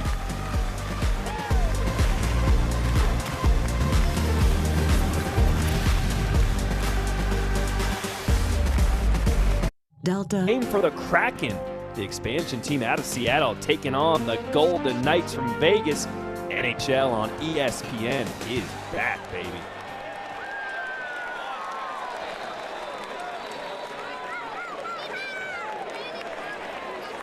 Not far from where the Hurricanes play. Love some hockey. Can't believe it's hockey season already. Isn't that crazy? Let's get after it, though. There's nothing better than playoff hockey, by the way. But we got a little ways to go before we get there. Playoff beers getting going. Skip Holtz, what does Louisiana Tech have to do to stop this momentum for NC State? They've scored 10 unanswered here.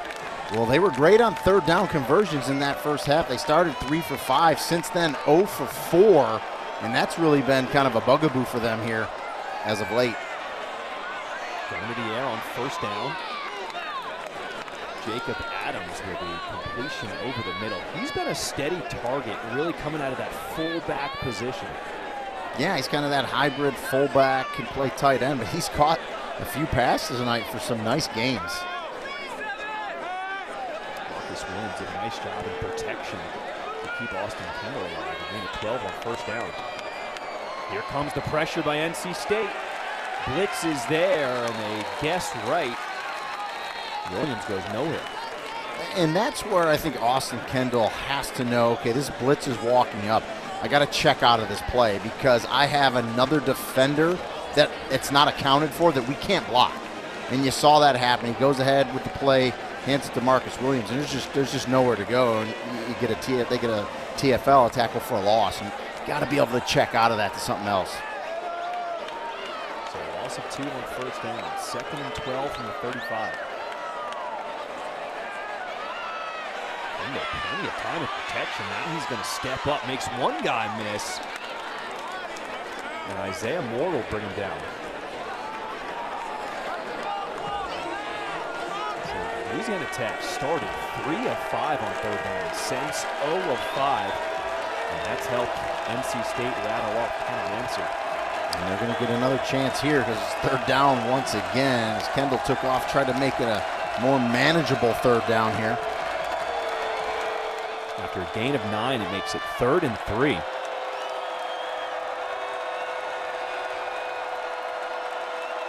Here comes the pressure again. Kendall. The outside, and somehow Griffin Hebert, that's Herbert, makes the catch. Yeah, and that's Hebert's first catch of the day, and we talked about him. He's a guy they like to target.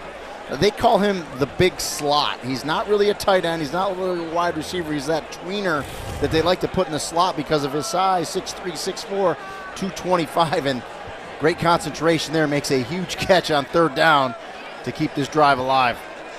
Hebert, that ball was tipped, stayed with it, makes the catch. Tyler Baker-Williams tipped that one. A big conversion on third down into NC State territory at the 25.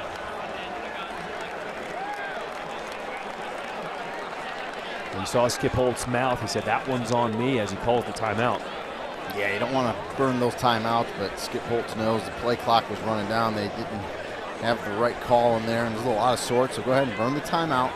Talk it over after the nice catch by Griffin Hebert. How about the job Austin Kendall has done? Coming up on 200 yards in the air, he gave up that one pick. But he's kept this NC State defense off balance with his throwing game. And don't forget, mentioned it, he didn't play last week, right? He was a last-minute scratch. He missed a bunch of practices, and time you can get thrown off because of that. So I think it took him a little time to get going, but he's done a nice job today. There's no doubt about it. And this is a really important drive here halfway through the third quarter. NC State scored the last 10 points in this game, so any type of answer here by La Tech, preferably a touchdown, but even a field goal will go a long way in this game. So after the timeout, 1st and 10 from the 25. That's Graham, the man in motion. Handoff is to Williams. Williams met in the backfield by Isaiah Moore, takes him down for a loss. And that's just quintessential Isaiah Moore there, the captain, the leader, just playing that Mike linebacker spot, that middle linebacker spot, scrapes inside out, sees it perfectly, and makes the tackle for the loss. Number one, right in the middle of the screen. Watch him scrape inside. No, you have to reach him as an offensive lineman. He's too good of a player not to try to put a hat on him. You don't put a hat on him, you don't get to his level. He scrapes inside like that and makes the play every single time. This time it's a keeper. Austin Kendall trying to just get back to the line of scrimmage, and that's Isaiah Moore again. Yeah, I was going to say it's Moore once again. It's his little zone read as Kendall decides to keep it. Isaiah Moore was not fooled. They tried to block him with Jacob Adams, and Moore was able to shed that and make the tackle. So 2 exceptional plays in a row by Isaiah Moore. Defensive coordinator Tony Gibson told us this week, nothing surprises Isaiah Moore. He said 80% of the time, he knows what play I'm going to call before I even call it. He just studies, watches film. He knows what's going on from his linebacker spot. 3rd and 10 for Louisiana Tech. Kendall, pressured, steps up, slides. He'll be short of the first down marker. No target there. They went over him as he slid. So good job by the NC State defense to come up and get the hold and force a field goal attempt here. So Kendall picks up 5 yards to help out his field goal kicker, as Jacob Barnes will come on. This will be a 37-yard attempt.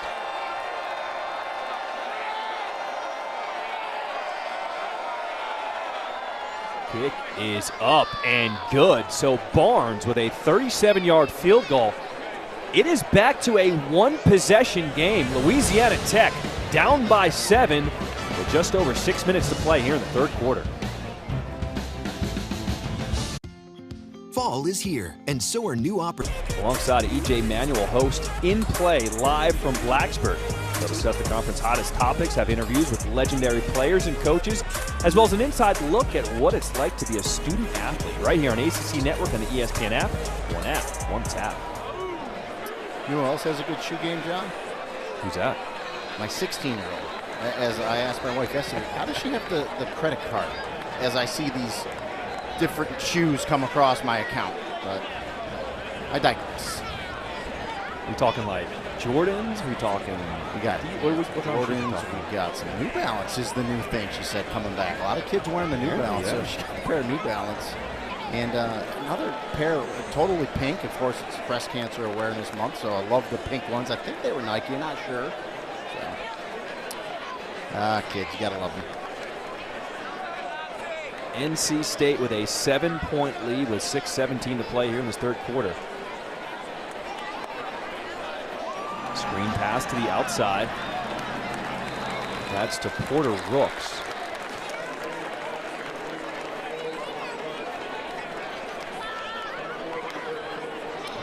Do that on first down. Quick outside pass to the receiver. Let him turn up. And get 5, 6, 7 yards on first down. Stay ahead of the chains. Open up that offense for you.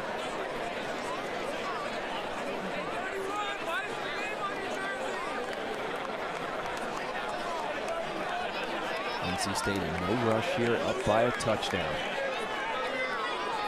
2nd and 5 for Devin Leary. Handoff is to Knight. And Knight with a burst of speed cuts back to the middle and is eventually dragged down. Cedric Woods, the safety, drags him down, but not after Knight picks up 13.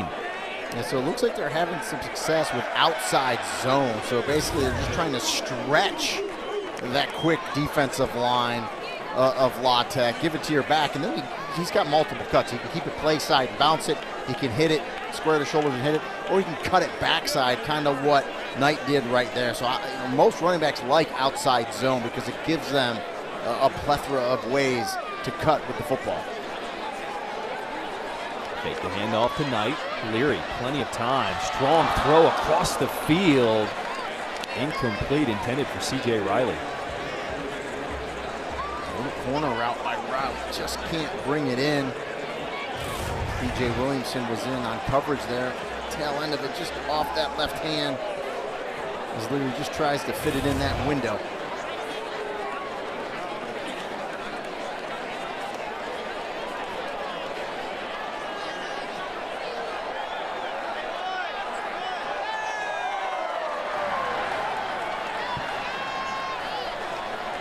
Knight enters the backfield with Leary. Toss is to Knight.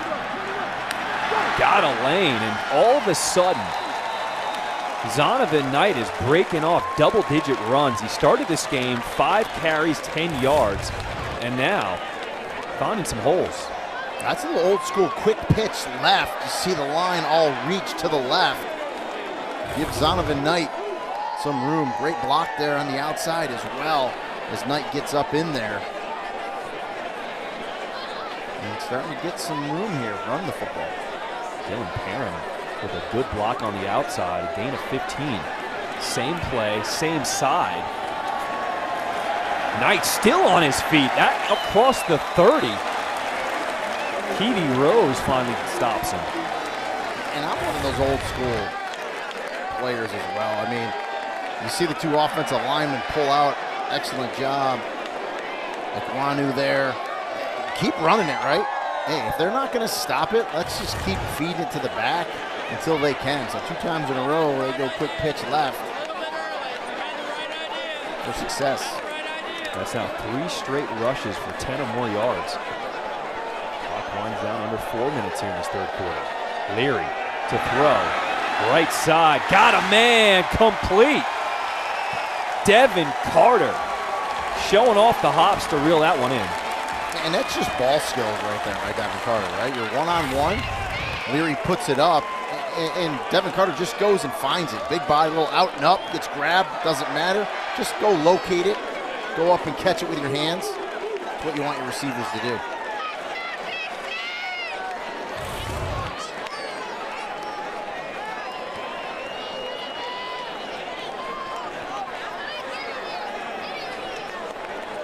Two wide receivers on the bottom of the screen. Leary looking left side, complete, end zone, touchdown.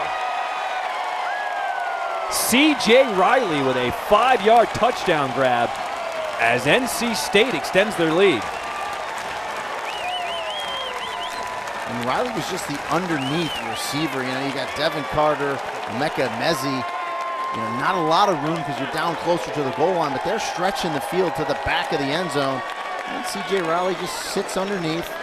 Leary puts it on him, and then Riley smelling that goal line. Get it through the goal line. Good job. Dunn is on attack on the extra point. And NC State now opens up their largest lead of the game, up by 14.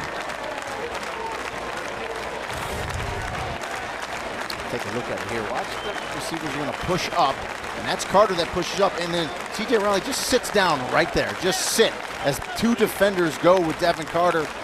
Leary puts it on quickly, and then Riley cuts it up and makes sure he gets it across the goal line. So that is taking what the defense gives you, right? Two defenders are going to go with Devin Carter, take the easy throw underneath to C.J. Riley, and let him turn it up and score the touchdown. That's good football right there. Good recognition and good execution. 7 plays, 71 yards for the touchdown. What did you notice differently about the play calling on that drive? Well, I like the outside zone runs, right? So we had some outside zone, and I would even put the quick pitch in there. That's kind of outside zone as well because you're pulling your offensive lineman, and you're giving your running back some gaps. I thought in the first half, La Tech had success with kind of the inside zone run NC State was doing. Now you get outside zone, kind of loosen it up, and then some quick passes to the perimeter as well. And they've kind of loosened up that Louisiana Tech defense, and it's been very good for NC State here in this third quarter. All right, Skip Holtz. What does Louisiana Tech have to do to get back into this game down by 14? We got to answer, right? Because the momentum now is on NC State. So you got to keep they're moving the ball pretty good. They've had, some third down stops, but I think it's self-inflicted. They've tried to take some shots vertical where I think you can go either underneath or run the ball. So you got to convert. You just got to methodically go down here and answer. But I think you need to answer with a touchdown here to get it back to one score. Williams is the running back. He gets the touch.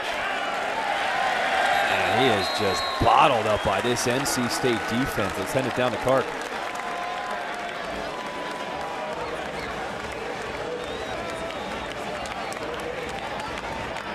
Heartbeat of the defense is Isaiah Moore, unequivocally. Rini, you've been talking about him sniffing out plays, and he knows everything that's happening with this Louisiana Tech offense. He wants to be a coach after football. He coached this past spring at Cardinal Gibbons High School locally. He's got it in his blood, man. Kendall in trouble. We'll throw that one out of bounds, third down. Well, unfortunately for him, Kark, I think he might have to put his coaching career just on the back burner a little bit because I think Isaiah Moore is going to be playing on Sundays. I think he's going to get a shot somewhere.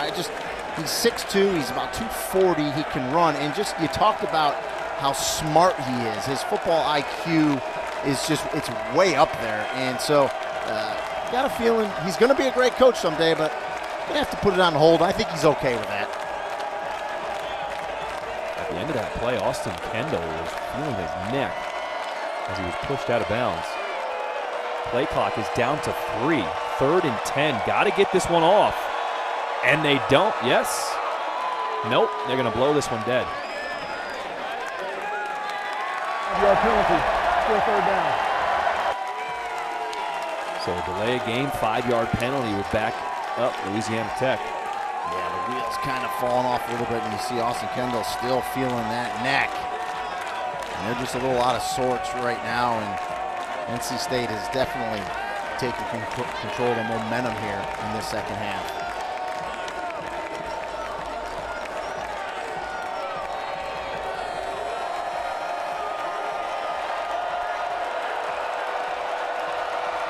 Skip Holtz not happy with how quickly they started the play clock after that last play ended when Austin Kendall was out of bounds. That led to the 5-yard penalty. It's 3rd and 15 now. Kendall in trouble again, just has to get it away. Incomplete. Devin Van with the pressure. And when it's 3rd and 15, I mean, you're pinning your ears back if you're a defensive lineman. You are getting after the quarterback. And even if that's completed, you're going to get a 1 or 2 yard gain. It's not going to help you on 3rd and 15. And Skip Holtz still giving it to the head. Well, he's got a point, right? Well, if your quarterback is down and out of bounds, how is he supposed to get back into the play? A good punt away. Thomas finally corrals it. Gets to the outside and knocked out of bounds. Hannibal ran him out. And I think that's what Skip Holtz was upset about. He wanted the referee, Gary Patterson, to give the old raise the roof signal and reset the play clock. They never did that. It started 40 seconds from the end of the play, and they were just all out of sorts and ended up taking the delay of game. And now they have to really buckle down here on defense and try to get a stop here, because NC State playing much better on both sides of the ball here in the third quarter.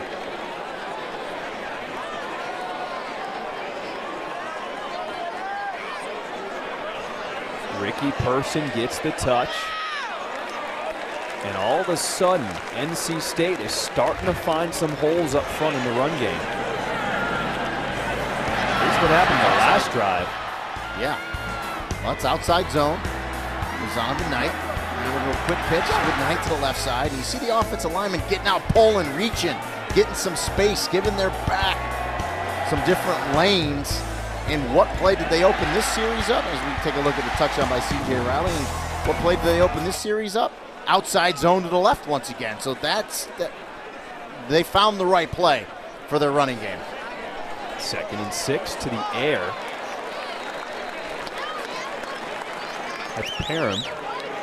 And it'll bring up 3rd down.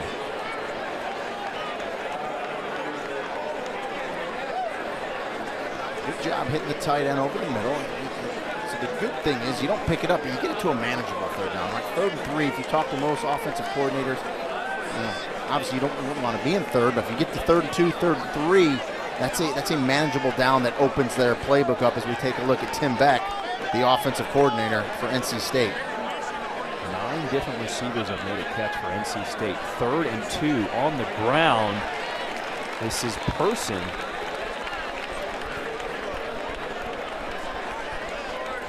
I believe he's got it. Good push there at the end by Person. Again, bigger back, 222. And see, and I love that, right? That attitude, John. 3rd and 2, 3rd and 3.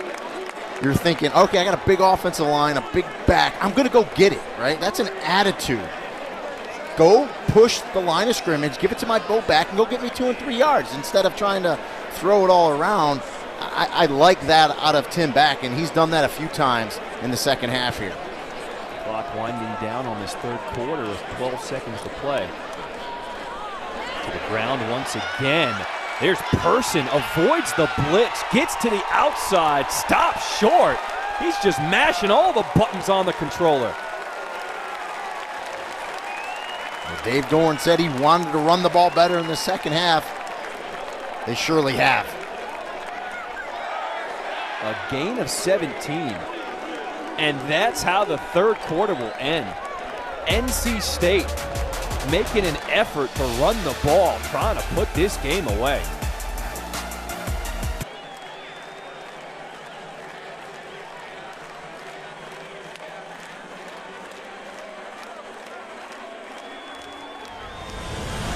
Getting ready for the start of the 4th quarter here in Raleigh. If you're just joining us, this game was all tied up at 10 apiece with under a minute to play in the first half. Louisiana Tech had the ball. It was a 3rd and short. And here's the start of the 4th quarter. Mezzi threw his hands, incomplete. So it was 10-10 with a minute to play. Louisiana Tech had a 3rd and short. Instead of just picking up the first down, they went for a deep pass. It was incomplete. Gave the ball back to NC State. Was able to convert that into a field goal to end the half. And ever since that field goal, NC State has really taken control of this football game, now with a 14-point lead. And I mean, as you look at games, I mean, you can pick out 3 or 4 pretty crucial plays that, during the course of the game, you just look back and say, yeah, if that could have went another way, would have been, it could have been a much different outcome. Leary to the air. That's Thomas, will be chopped down at the 39. 3rd down. Yeah, and it's 3rd and 7, 3rd and 8 here. This is a money down here for Louisiana Tech on defense. You have to get a stop you have to get them off the field. Now, of course, North Carolina State is kind of in that tweener land. You know, the ball's at the 38-yard line or so. So, to me, this is probably 2-down territory, 4-down territory if you're Dave Dorn and Tim Beck, your offensive coordinator. So you're probably calling this play knowing you have 2 downs to pick this up. It's what I think they believe. 3rd and 7. Here comes the blitz. Was that picked off? No, it was not. It looked like Cedric Woods had a chance. He jumped the route. What a great read by the cornerback. Yeah, the young corner out of Monroe, Louisiana does a nice job. You said it perfectly. Jumps the route. Yeah, ball bounces up. Great job one-hopping it, but he did a nice job jumping that route and breaking it up. And yeah, they're going to go for it. I figured they would, being where they're at. 4th and 7. Here comes the pressure. Did Louisiana Tech jump off sides? Well, they moved, but they weren't in the neutral zone, so the offense can't react to that. So I think that's going to be on Ekwonu, to be honest with you. I think it's going to be a false start, but we'll see. Offside, defense. And I'm wrong. Number 86. The ACC crew says offsides. 5-yard penalty, still 4th down.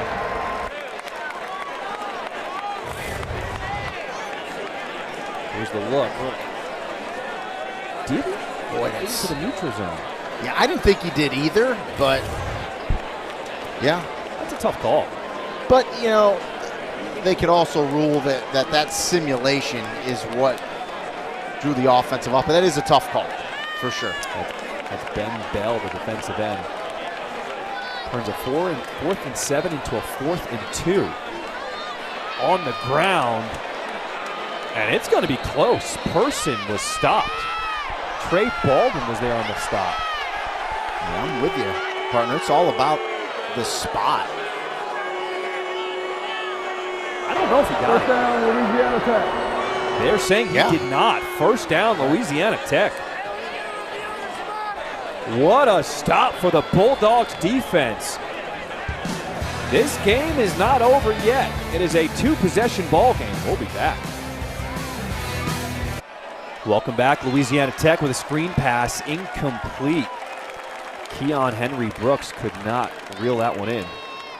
And those are those tough ones, man. On 1st down, you want to stay ahead of the chains. You got to complete those. We saw that a couple times today where, you know, even if you only pick up 2 or 3, you're at least advancing, staying ahead of the chains. But, man, when you don't complete those uncontested passes, put yourself in a hole. Under 14 minutes to play, a ton of time, but you get the sense that this is a critical drive for the Bulldogs here. 2nd and 10. Kendall steps up. Now he's going to take off with his feet, finds the 1st down marker and slides down. Smart player, too. He made sure he picked up the 1st down before he slid, because they're going to mark it back as soon as you start your slide, but he was to the 1st down marker. And, you know, they had some success in the 1st half, John, with a little up-tempo, right? And I just think down 2 scores in the 4th quarter, there's plenty of time left, don't get me wrong, but I think if they kind of get the tempo going a little bit, it can help them get into a rhythm offensively.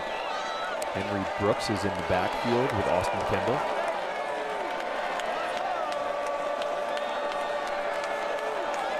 Now Bear will make a shift to the outside.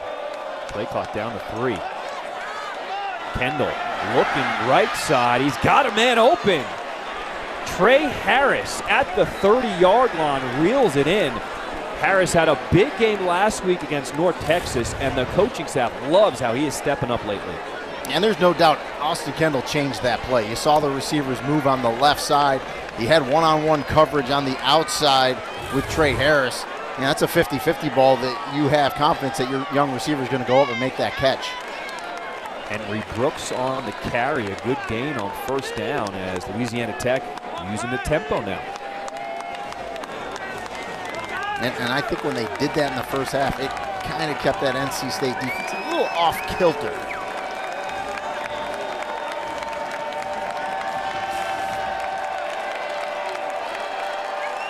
Four wide receivers set on 2nd and 6. Henry Brooks remains in the backfield.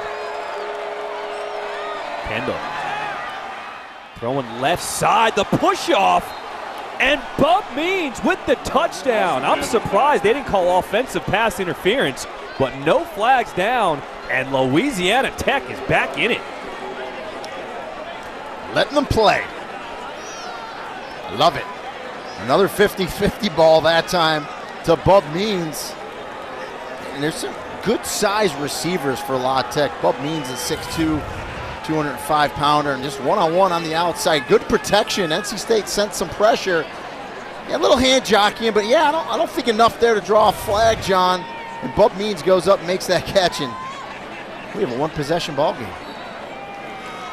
How about it? The Bulldogs just keep fighting here in Raleigh. It looked like it was going to be a blowout at one point, but Louisiana Tech right back in it.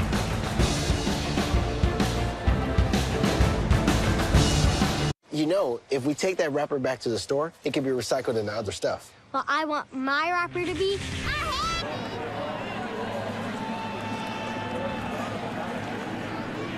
The crowd here at Carter Finley Stadium is just stunned.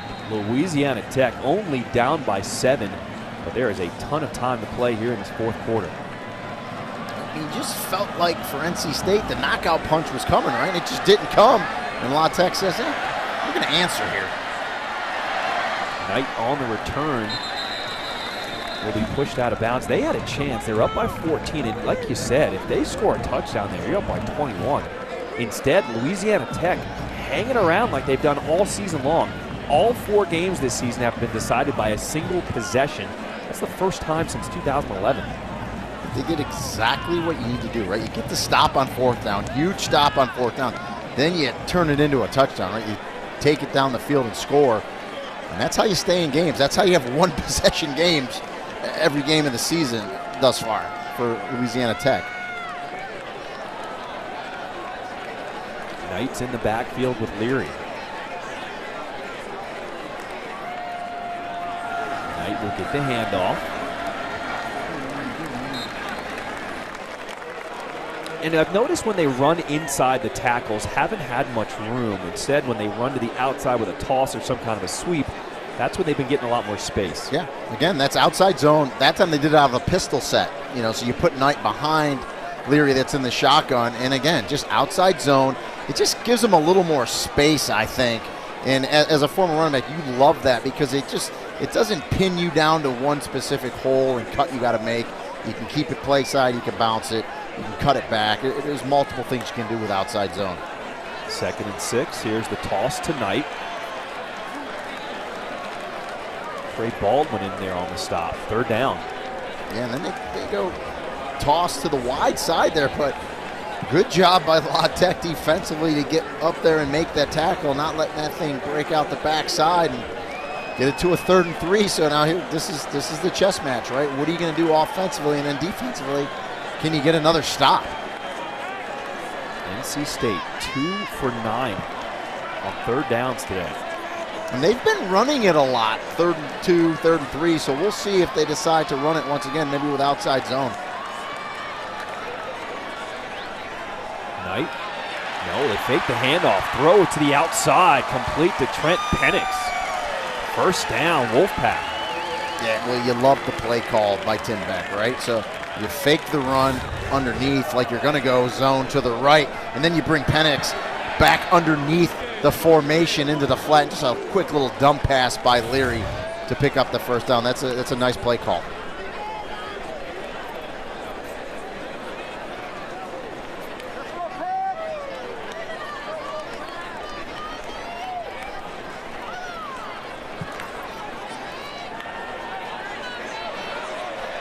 Leary looking deep, incomplete. Here comes the penalty flag. Was intended for Thomas.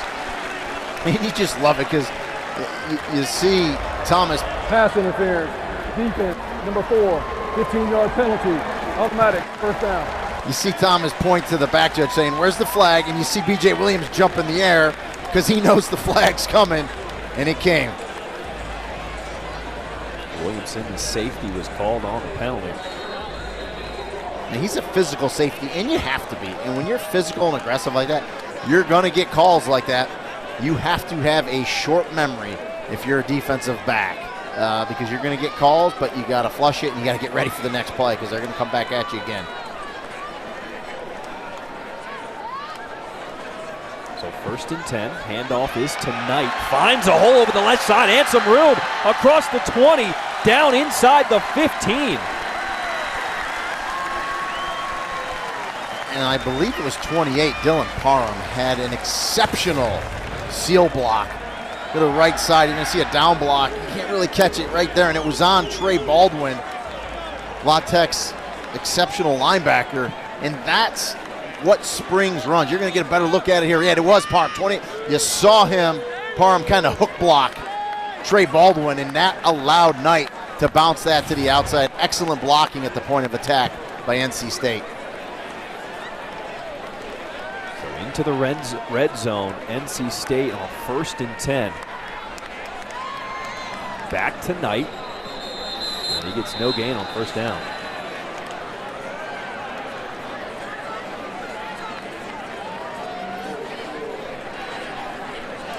Jackie Carabin was there on the stop. You mentioned it earlier, John. NC State in no hurry whatsoever. They should use the entire play clock. We look at David Blackwell, defensive coordinator for La Tech.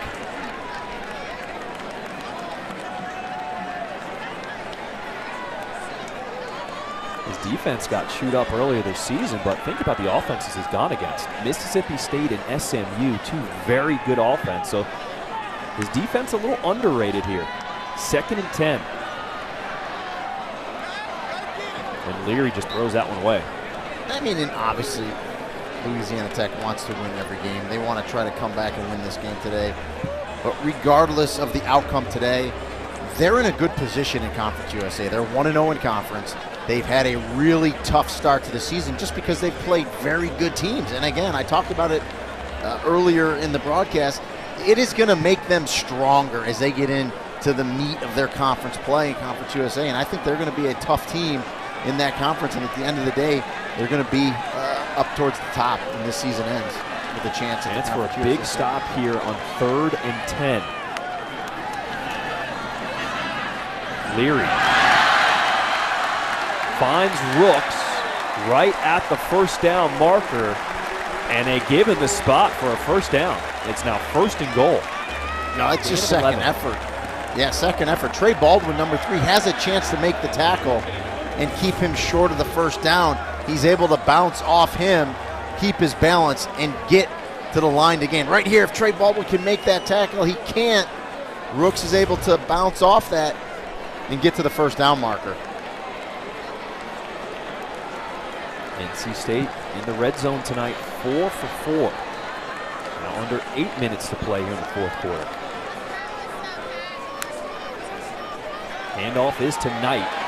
He's got a hole and he is in there, just walks across the goal line. A 4-yard touchdown run for Zonovan Knight, and it's back to a 2-score lead for NC State.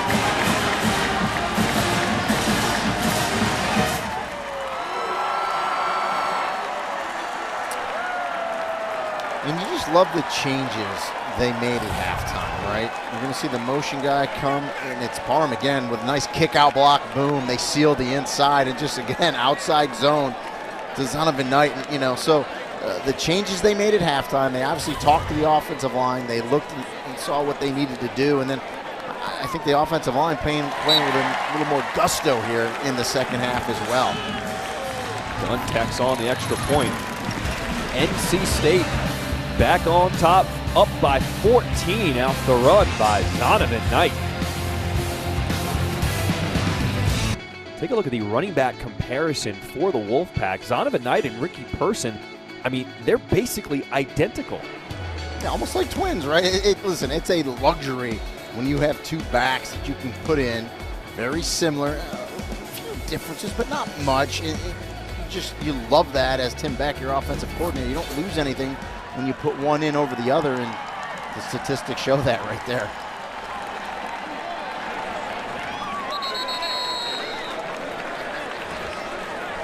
Well, across the ACC, the conference is honoring the first African-American athlete in each sport. So the ACC Unite Award for NC State recipients Erwin Holmes for track and tennis, Manuel Crockett for track, Gwen Jenkins in basketball, and Cynthia Steele, both women's basketball players back in 1974.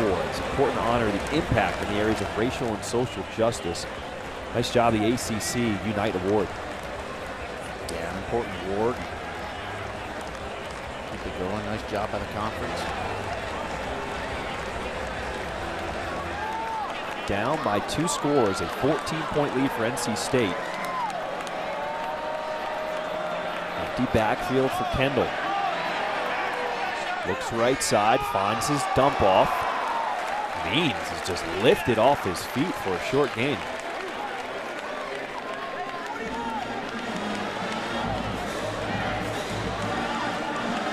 This is where Louisiana Tech needs to up that tempo now.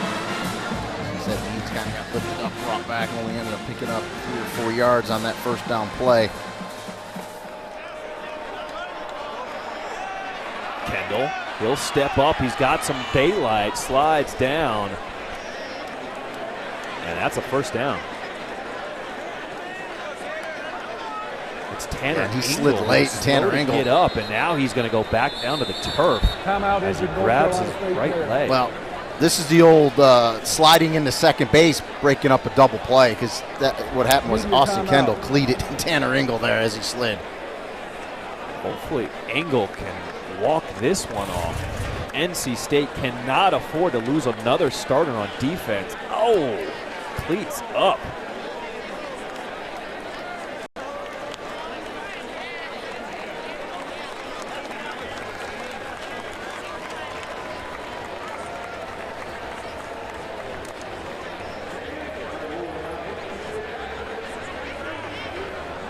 Back to play here, 1st and 10 after Kendall got that first down on the slide.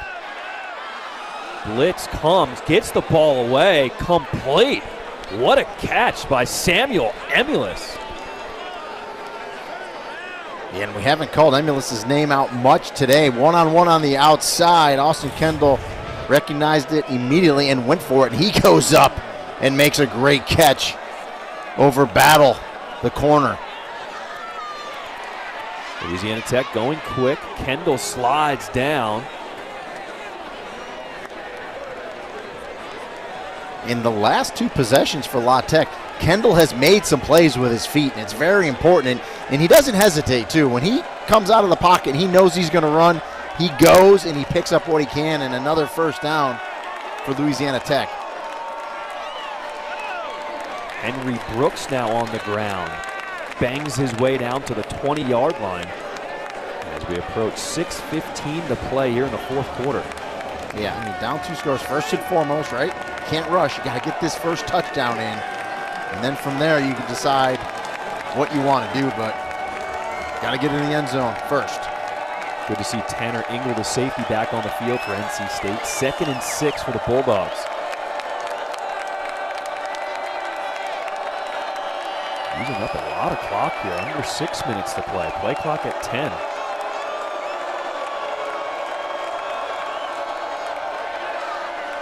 Kendall, quick pass over the middle. Marked down at the 15, that's Emilus. So gain of, that's Harris. Smoke Harris, a gain of 5, now 3rd and 1. Going quick on the ground. And a quarterback keeper by Austin Kendall picking up the first down. And they had him stopped, but Austin Kendall shows you his toughness. He knew he needed to get a yard. He needed to break through this tackle. This is zone read. He pulls it. The defender, Isaiah Moore, their best defender, is there. He reads it right. Austin Kendall just makes the play, and that's just will. He just knew he needed to get that yard, and he went and got it. Corey Durden also had a chance to stop him short. Under 5 minutes to play, 1st and 10. Kendall feeling the pressure, has to get rid of it. Good to see another down. And that's the right decision. Everyone's covered, you're outside of the pocket, throw that thing away, and as you said, live for another down. Do not make a mistake forcing it in somewhere where you should not on that play. That's the veteran presence of Austin Kendall, starting his career at Oklahoma. transferred to West Virginia. Thought his playing career was done. He took a six-figure paying job in medical sales. Said he loved it. He didn't want to leave. But he gave football another chance, and here he is, down by 2 scores, 2nd and 10. Complete over the middle. That's Griffin Hebert still on his feet. Oh my goodness, what an effort. Touchdown, Louisiana Tech. That's how you finish off a run after the catch. Yak yards, right? Hebert makes the catch, lower to shoulder, get low, keep churning, get to the goal line and get a little help here, get some offensive linemen there. Now that he doesn't need it, it gets in anyway. Man, you love yards after the catch like that from Griffin Hebert. Jacob Barnes tacks on the extra point. It is a 7-point ball game with under 5 minutes to play here in Raleigh. Raise your hand if you saw this one coming.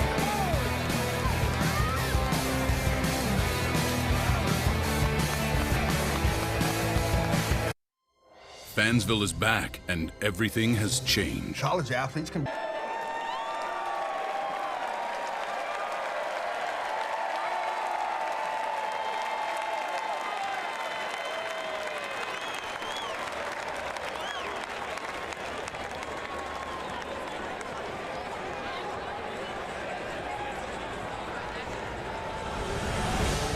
Louisiana Tech just went 9 plays, 75 yards. An impressive Griffin Hebert effort. Thought he was down inside the 5, kept his feet going, and it is just a 7-point ball game with under 5 minutes to play here in Raleigh.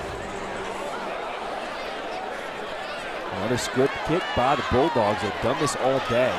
Knight on the return across the 30, out to the 35.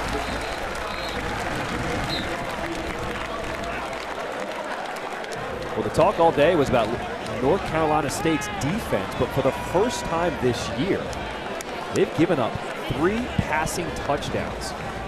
Louisiana Tech, once again, all 4 games this year decided by a single possession. Here we go again, down by 7. And you hear coaches talk about 4-minute offense, right? This is 4-minute offense right here. Can you control the ball running it? Can you get first downs, make a lot of Tech call their timeouts, and get this win? Person is the back. Bounces to the outside. Gain of about 5 on first down. They send it down the park. You know, this run game has come alive, and NC State can zap this clock, and if they do, I've seen a lot of success on the left side running behind Ike Ekwonu. He has a mean streak. He has incredible feet. He was a high school wrestler and also ran the final leg in a relay team in high school too. So he is light on his feet. He's driving the defensive line back consistently. If you watch 79 in black all night long, dominant. And when they run behind him, it's lights out. All right, Kark sending some love to the O-line. I like it. Well, and Kark brings up a great point. Because he's athletic and that size, you can run outside zone with him because his feet are good. Nice tackle. Well, they weren't listening to Kark because they didn't run to the left side. They ran to the right side and they get tackled for a loss. And by the way, it should be legal. A human that big shouldn't be able to run that fast. You shouldn't be running relays. That's something wrong with that. Trey Baldwin with that tackle. That is his 11th tackle of the night. Here we go. This is a big 3rd and 6.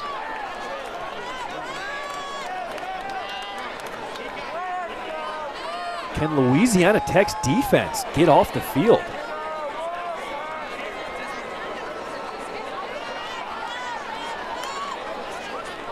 Leary out of the shotgun, over the middle, incomplete. This game is not over yet. Louisiana Tech forces the stop, and NC State will punt it away. Well, David Blackwell dialed up a blitz. Devin Leary goes to his receiver, one-on-one coverage with B.J. Williamson, the safety. We've called his name out all night. You got one-on-one coverage underneath and on top. Williamson with a nice break on the ball to break it up.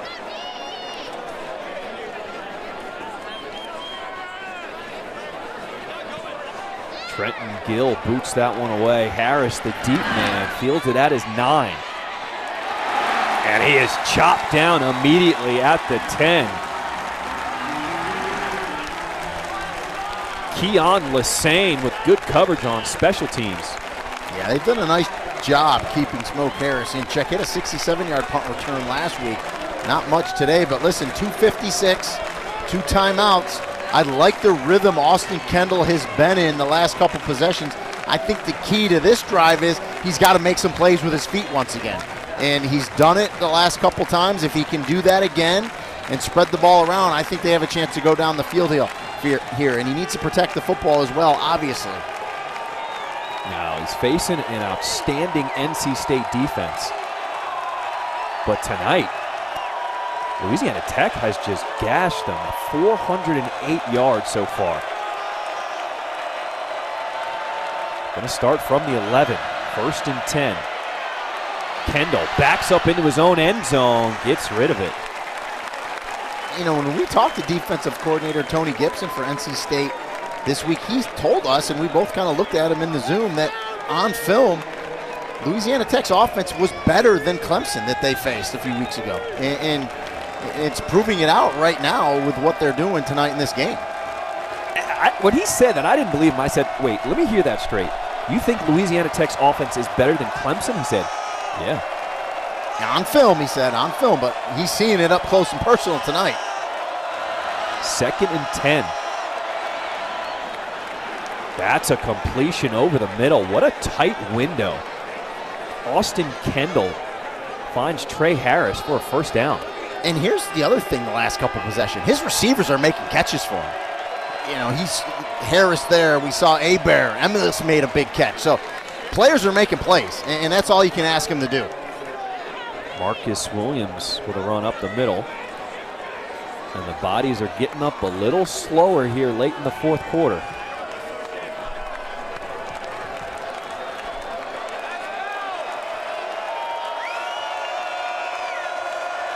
Four wide receiver set for the Bulldogs.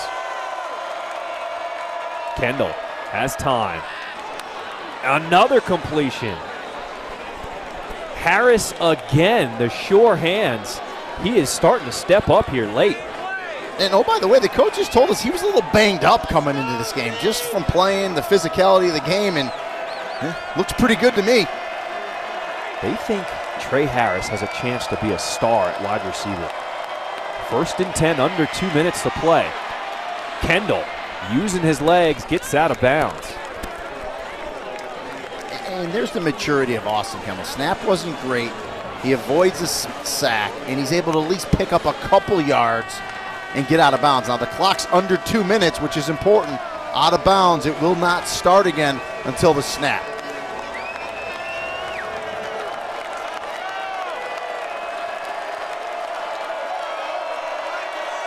So Kendall able to scamper for 3 on 1st down, 2nd and 7. La Tech has 2 timeouts remaining here.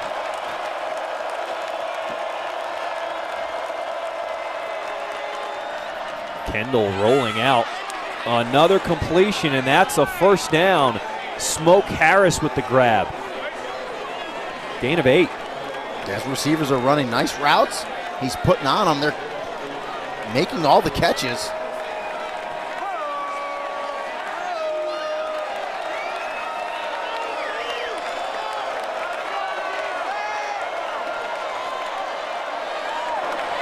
Kendall, strong throw across the field. Taj McGee with the grab. And I believe that's the 8th different receiver that's caught a ball tonight for Austin Kendall. Talk about spreading it around. I mean, you are seeing why Austin Kendall was a 4-star recruit coming out of high school. A lot of schools wanted him. Went to Oklahoma, didn't work out for him, but found his way to Louisiana Tech. Under 1:30 to play. Pressured. Ball is out.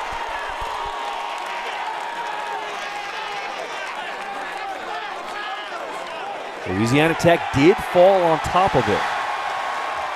And they were able to take the timeout there as well. Smart by Skip Holtz. Fumble recovery by Louisiana Tech.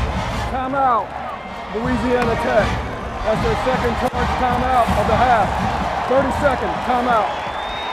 And you saw Austin Kendall kind of pointing his own chest saying, that's got to be, that's on me. I got to know better. I need to step up in the pocket as he gets stripped. And again, Tony Gibson, aggressive, goes after him. Can't catch that number who got there to the outside, knocked that ball away. He'll get credit for a sack there.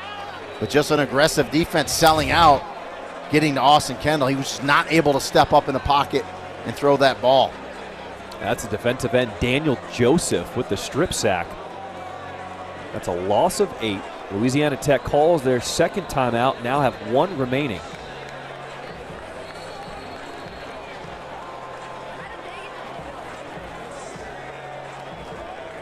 I mean, just take a look at the numbers for Austin Kendall. Didn't play last week due to medical reasons. Didn't practice Monday or Tuesday.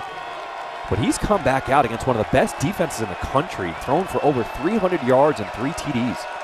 And the 13 for 59 with his feet. He's made some plays there as well tonight. Kendall, another man, Smoke Harris, sheds a tackler, makes another guy miss. Jakeen Harris finally with the stop. Yep, first down for Louisiana Tech as we approach a minute to play. Excuse me, 3rd and 5 for Louisiana Tech. Kendall gets rid of it. Incomplete. That's the first incompletion of the drive. McGee tried to make the one-handed grab. Yeah, and this is the ball game here, right? 4th down, 4th and 5, and just a little hand jockey in there. Almost a great catch by McGee. Goes up with that one hand, just can't make it. Boy, Kendall's tough. You know, he knew he was going to take a hit there in the pocket. Tyler Baker-Williams, the nickelback, comes in there, and this is the ball game. Timeout, North Carolina State. That's their first charge timeout of the half. So NC State will take their first timeout of the half on this big 4th and 5. And that's interesting, right? That's the chess match, because I almost think, like, you know, La Tech only has 1 timeout. They got to keep it, right? So they're kind of, their quarterback just takes a big hit, and they're kind of in there 4th and 5, and I almost think you're ready to go. You call a timeout because you want your defense set, but that gives Louisiana Tech a chance here to go through their playbook as well and get the right call on 4th and 5.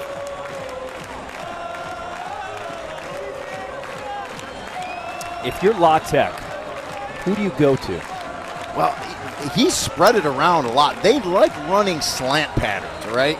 Because they got to believe that NC State's going to come with some pressure because they've been doing all night. So they've been getting one-on-one coverage on the outside. So they like those receivers in the slant.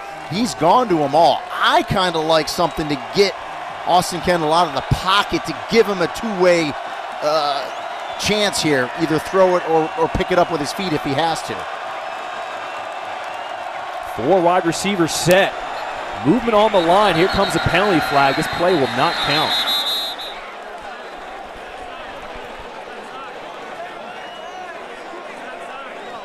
So now La Tech's going to say, listen, the defense moved first, which made us move. We saw this call earlier. Go for NC State, and that's what they're talking about right now.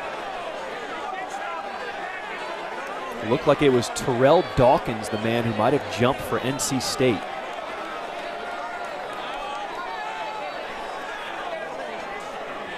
And that's what Skip Holtz is saying. He said, last time this situation, you called it against us. I better be getting this one. Ball start. Because it looked identical. 76. Wow. 5-yard penalty. Still 4th down. And Skip Holtz is hot. He does not like it. That was an identical play before, and it doesn't go their way again.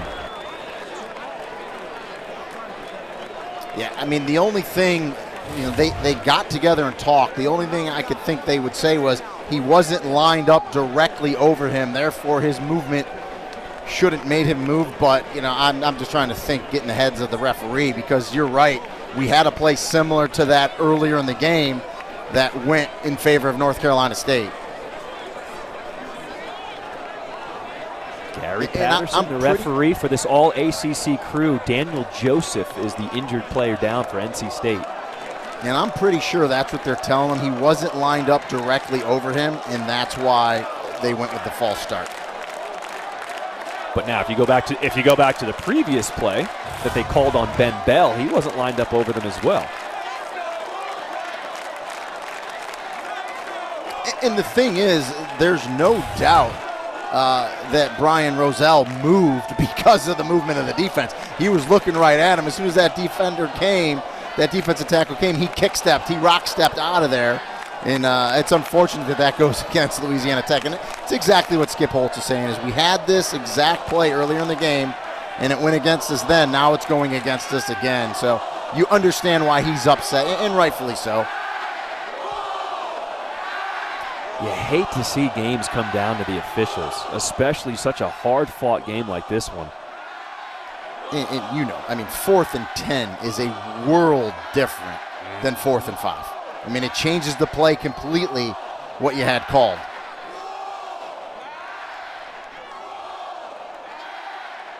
Well, this is not a good sign. Daniel Joseph. NC State already is down 3 starters on defense.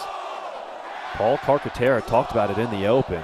Peyton Wilson, the linebacker, Cyrus Fagan, the safety, they both went down in the first game of the year against Mississippi State. Well, that's a really good sign that he's walking off. He's been active tonight, had the strip sack earlier in this possession. Taped up that right ankle, back out there. 4th and 10 now for Louisiana Tech. And now really, you know, running it for Austin Kendall is kind of out of the question. 4th and 10. You got to believe, once again, NC State's going to send some pressure. You're going to have one-on-one somewhere. So Austin Kendall's job is find the one-on-one matchup that you're most comfortable in. Give your receiver a chance to make a play, right? You got to give yourself a chance to at least convert this and keep this game alive. This is the ball game. 4th and 10 for Louisiana Tech. Kendall out of the shotgun. Pressured. He's going to run for it, and he's got it. First down, Bulldogs. The grad transfer does it again, but he is slow to get up this time. Well, he took a big shot, and of course, right when I say his feet are out of it, he picks it up with his feet. North Carolina State didn't blitz that time. They drop back in zone coverage, and Austin Kendall was able to recognize that and go.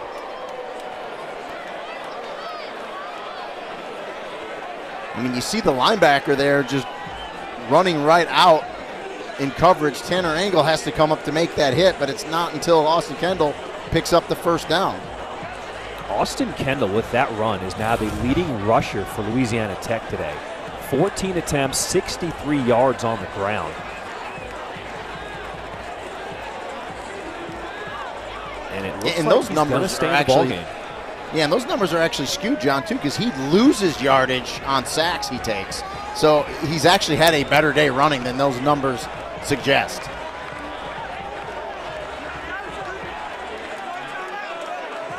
Now the question is, did Louisiana Tech have to burn a timeout there or not? I am not sure with what's going on. So it looks like they did not burn the timeout, which would mean that Austin Kendall would have to come off for a play. That means backup quarterback Aaron Allen, who made the start last week against North Texas, he went 14 of 18 with 137 yards. He is in the game. He's going to have to play at least one snap. And the clock's running, John. The clock's running. They wasted 10 seconds. I don't know what they're doing. Clock's at 25. The backup Allen is in the game. Clock is now at 20. Got to get the play off. At 15, they make the snap. Allen throws right, incomplete. But look how much time went off that clock. It's inexcusable. You can't do that.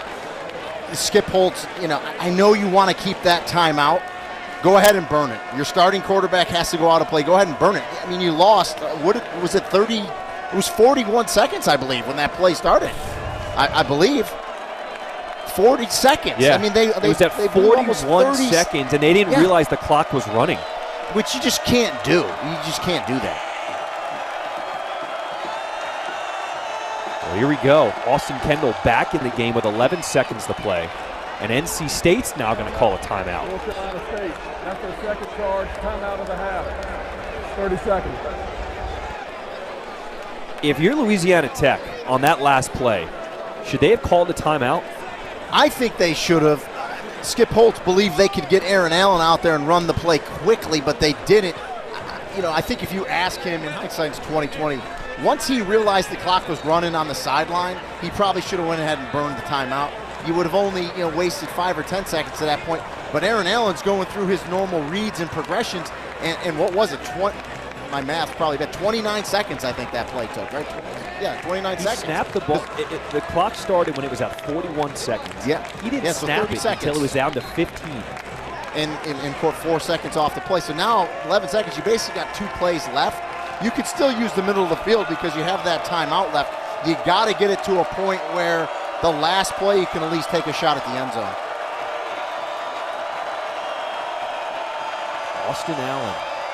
Austin Kendall on the field at the 30. 2nd and 10. He's going to run down at the 22, and Louisiana Tech will call their final timeout with 5 seconds Louisiana to play. Tech, that's their 3rd and final charge timeout of the half. Full timeout.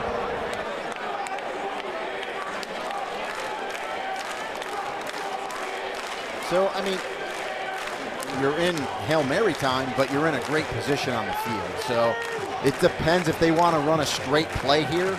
It'll be interesting to see what Tony Gibson does defensively.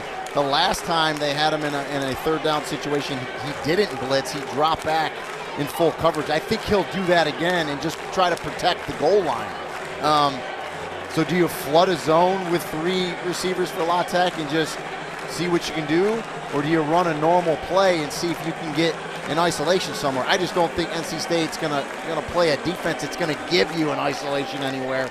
They're gonna be protecting that goal line. So in essence, although you're at the wherever the ball spotted about the 25. Let's go back to that bad clock usage, because Austin Kendall goes off after being injured. The game clock is at 41.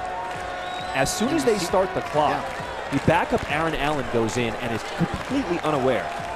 Yeah, and Gary Patterson ran the clock, and now someone on the sideline at this point has to know. You have to have clock management. Go ahead and take the timeout. You would have wasted 10, but in essence, they waste 30 seconds on that play. I mean, it's a difference of, 4 or 5 plays.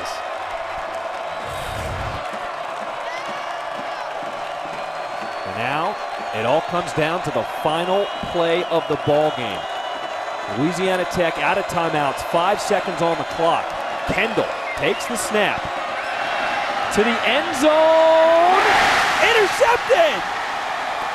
Jakeen Harris seals the win for NC State, and the Wolfpack survive. That's the end of the game.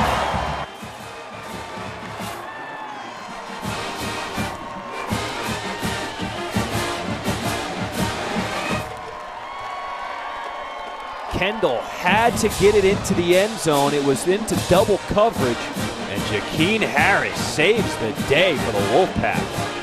Yeah, I mean, listen, he did what I said he needed to do, right? Get it up in the air, give your receiver a chance. Trey Harris was there. Just too many defenders around. You knew NC State was going to play a bubble defense back there, but he got it into the end zone. He gave his receiver a chance, and another ball game, another one-possession ball game.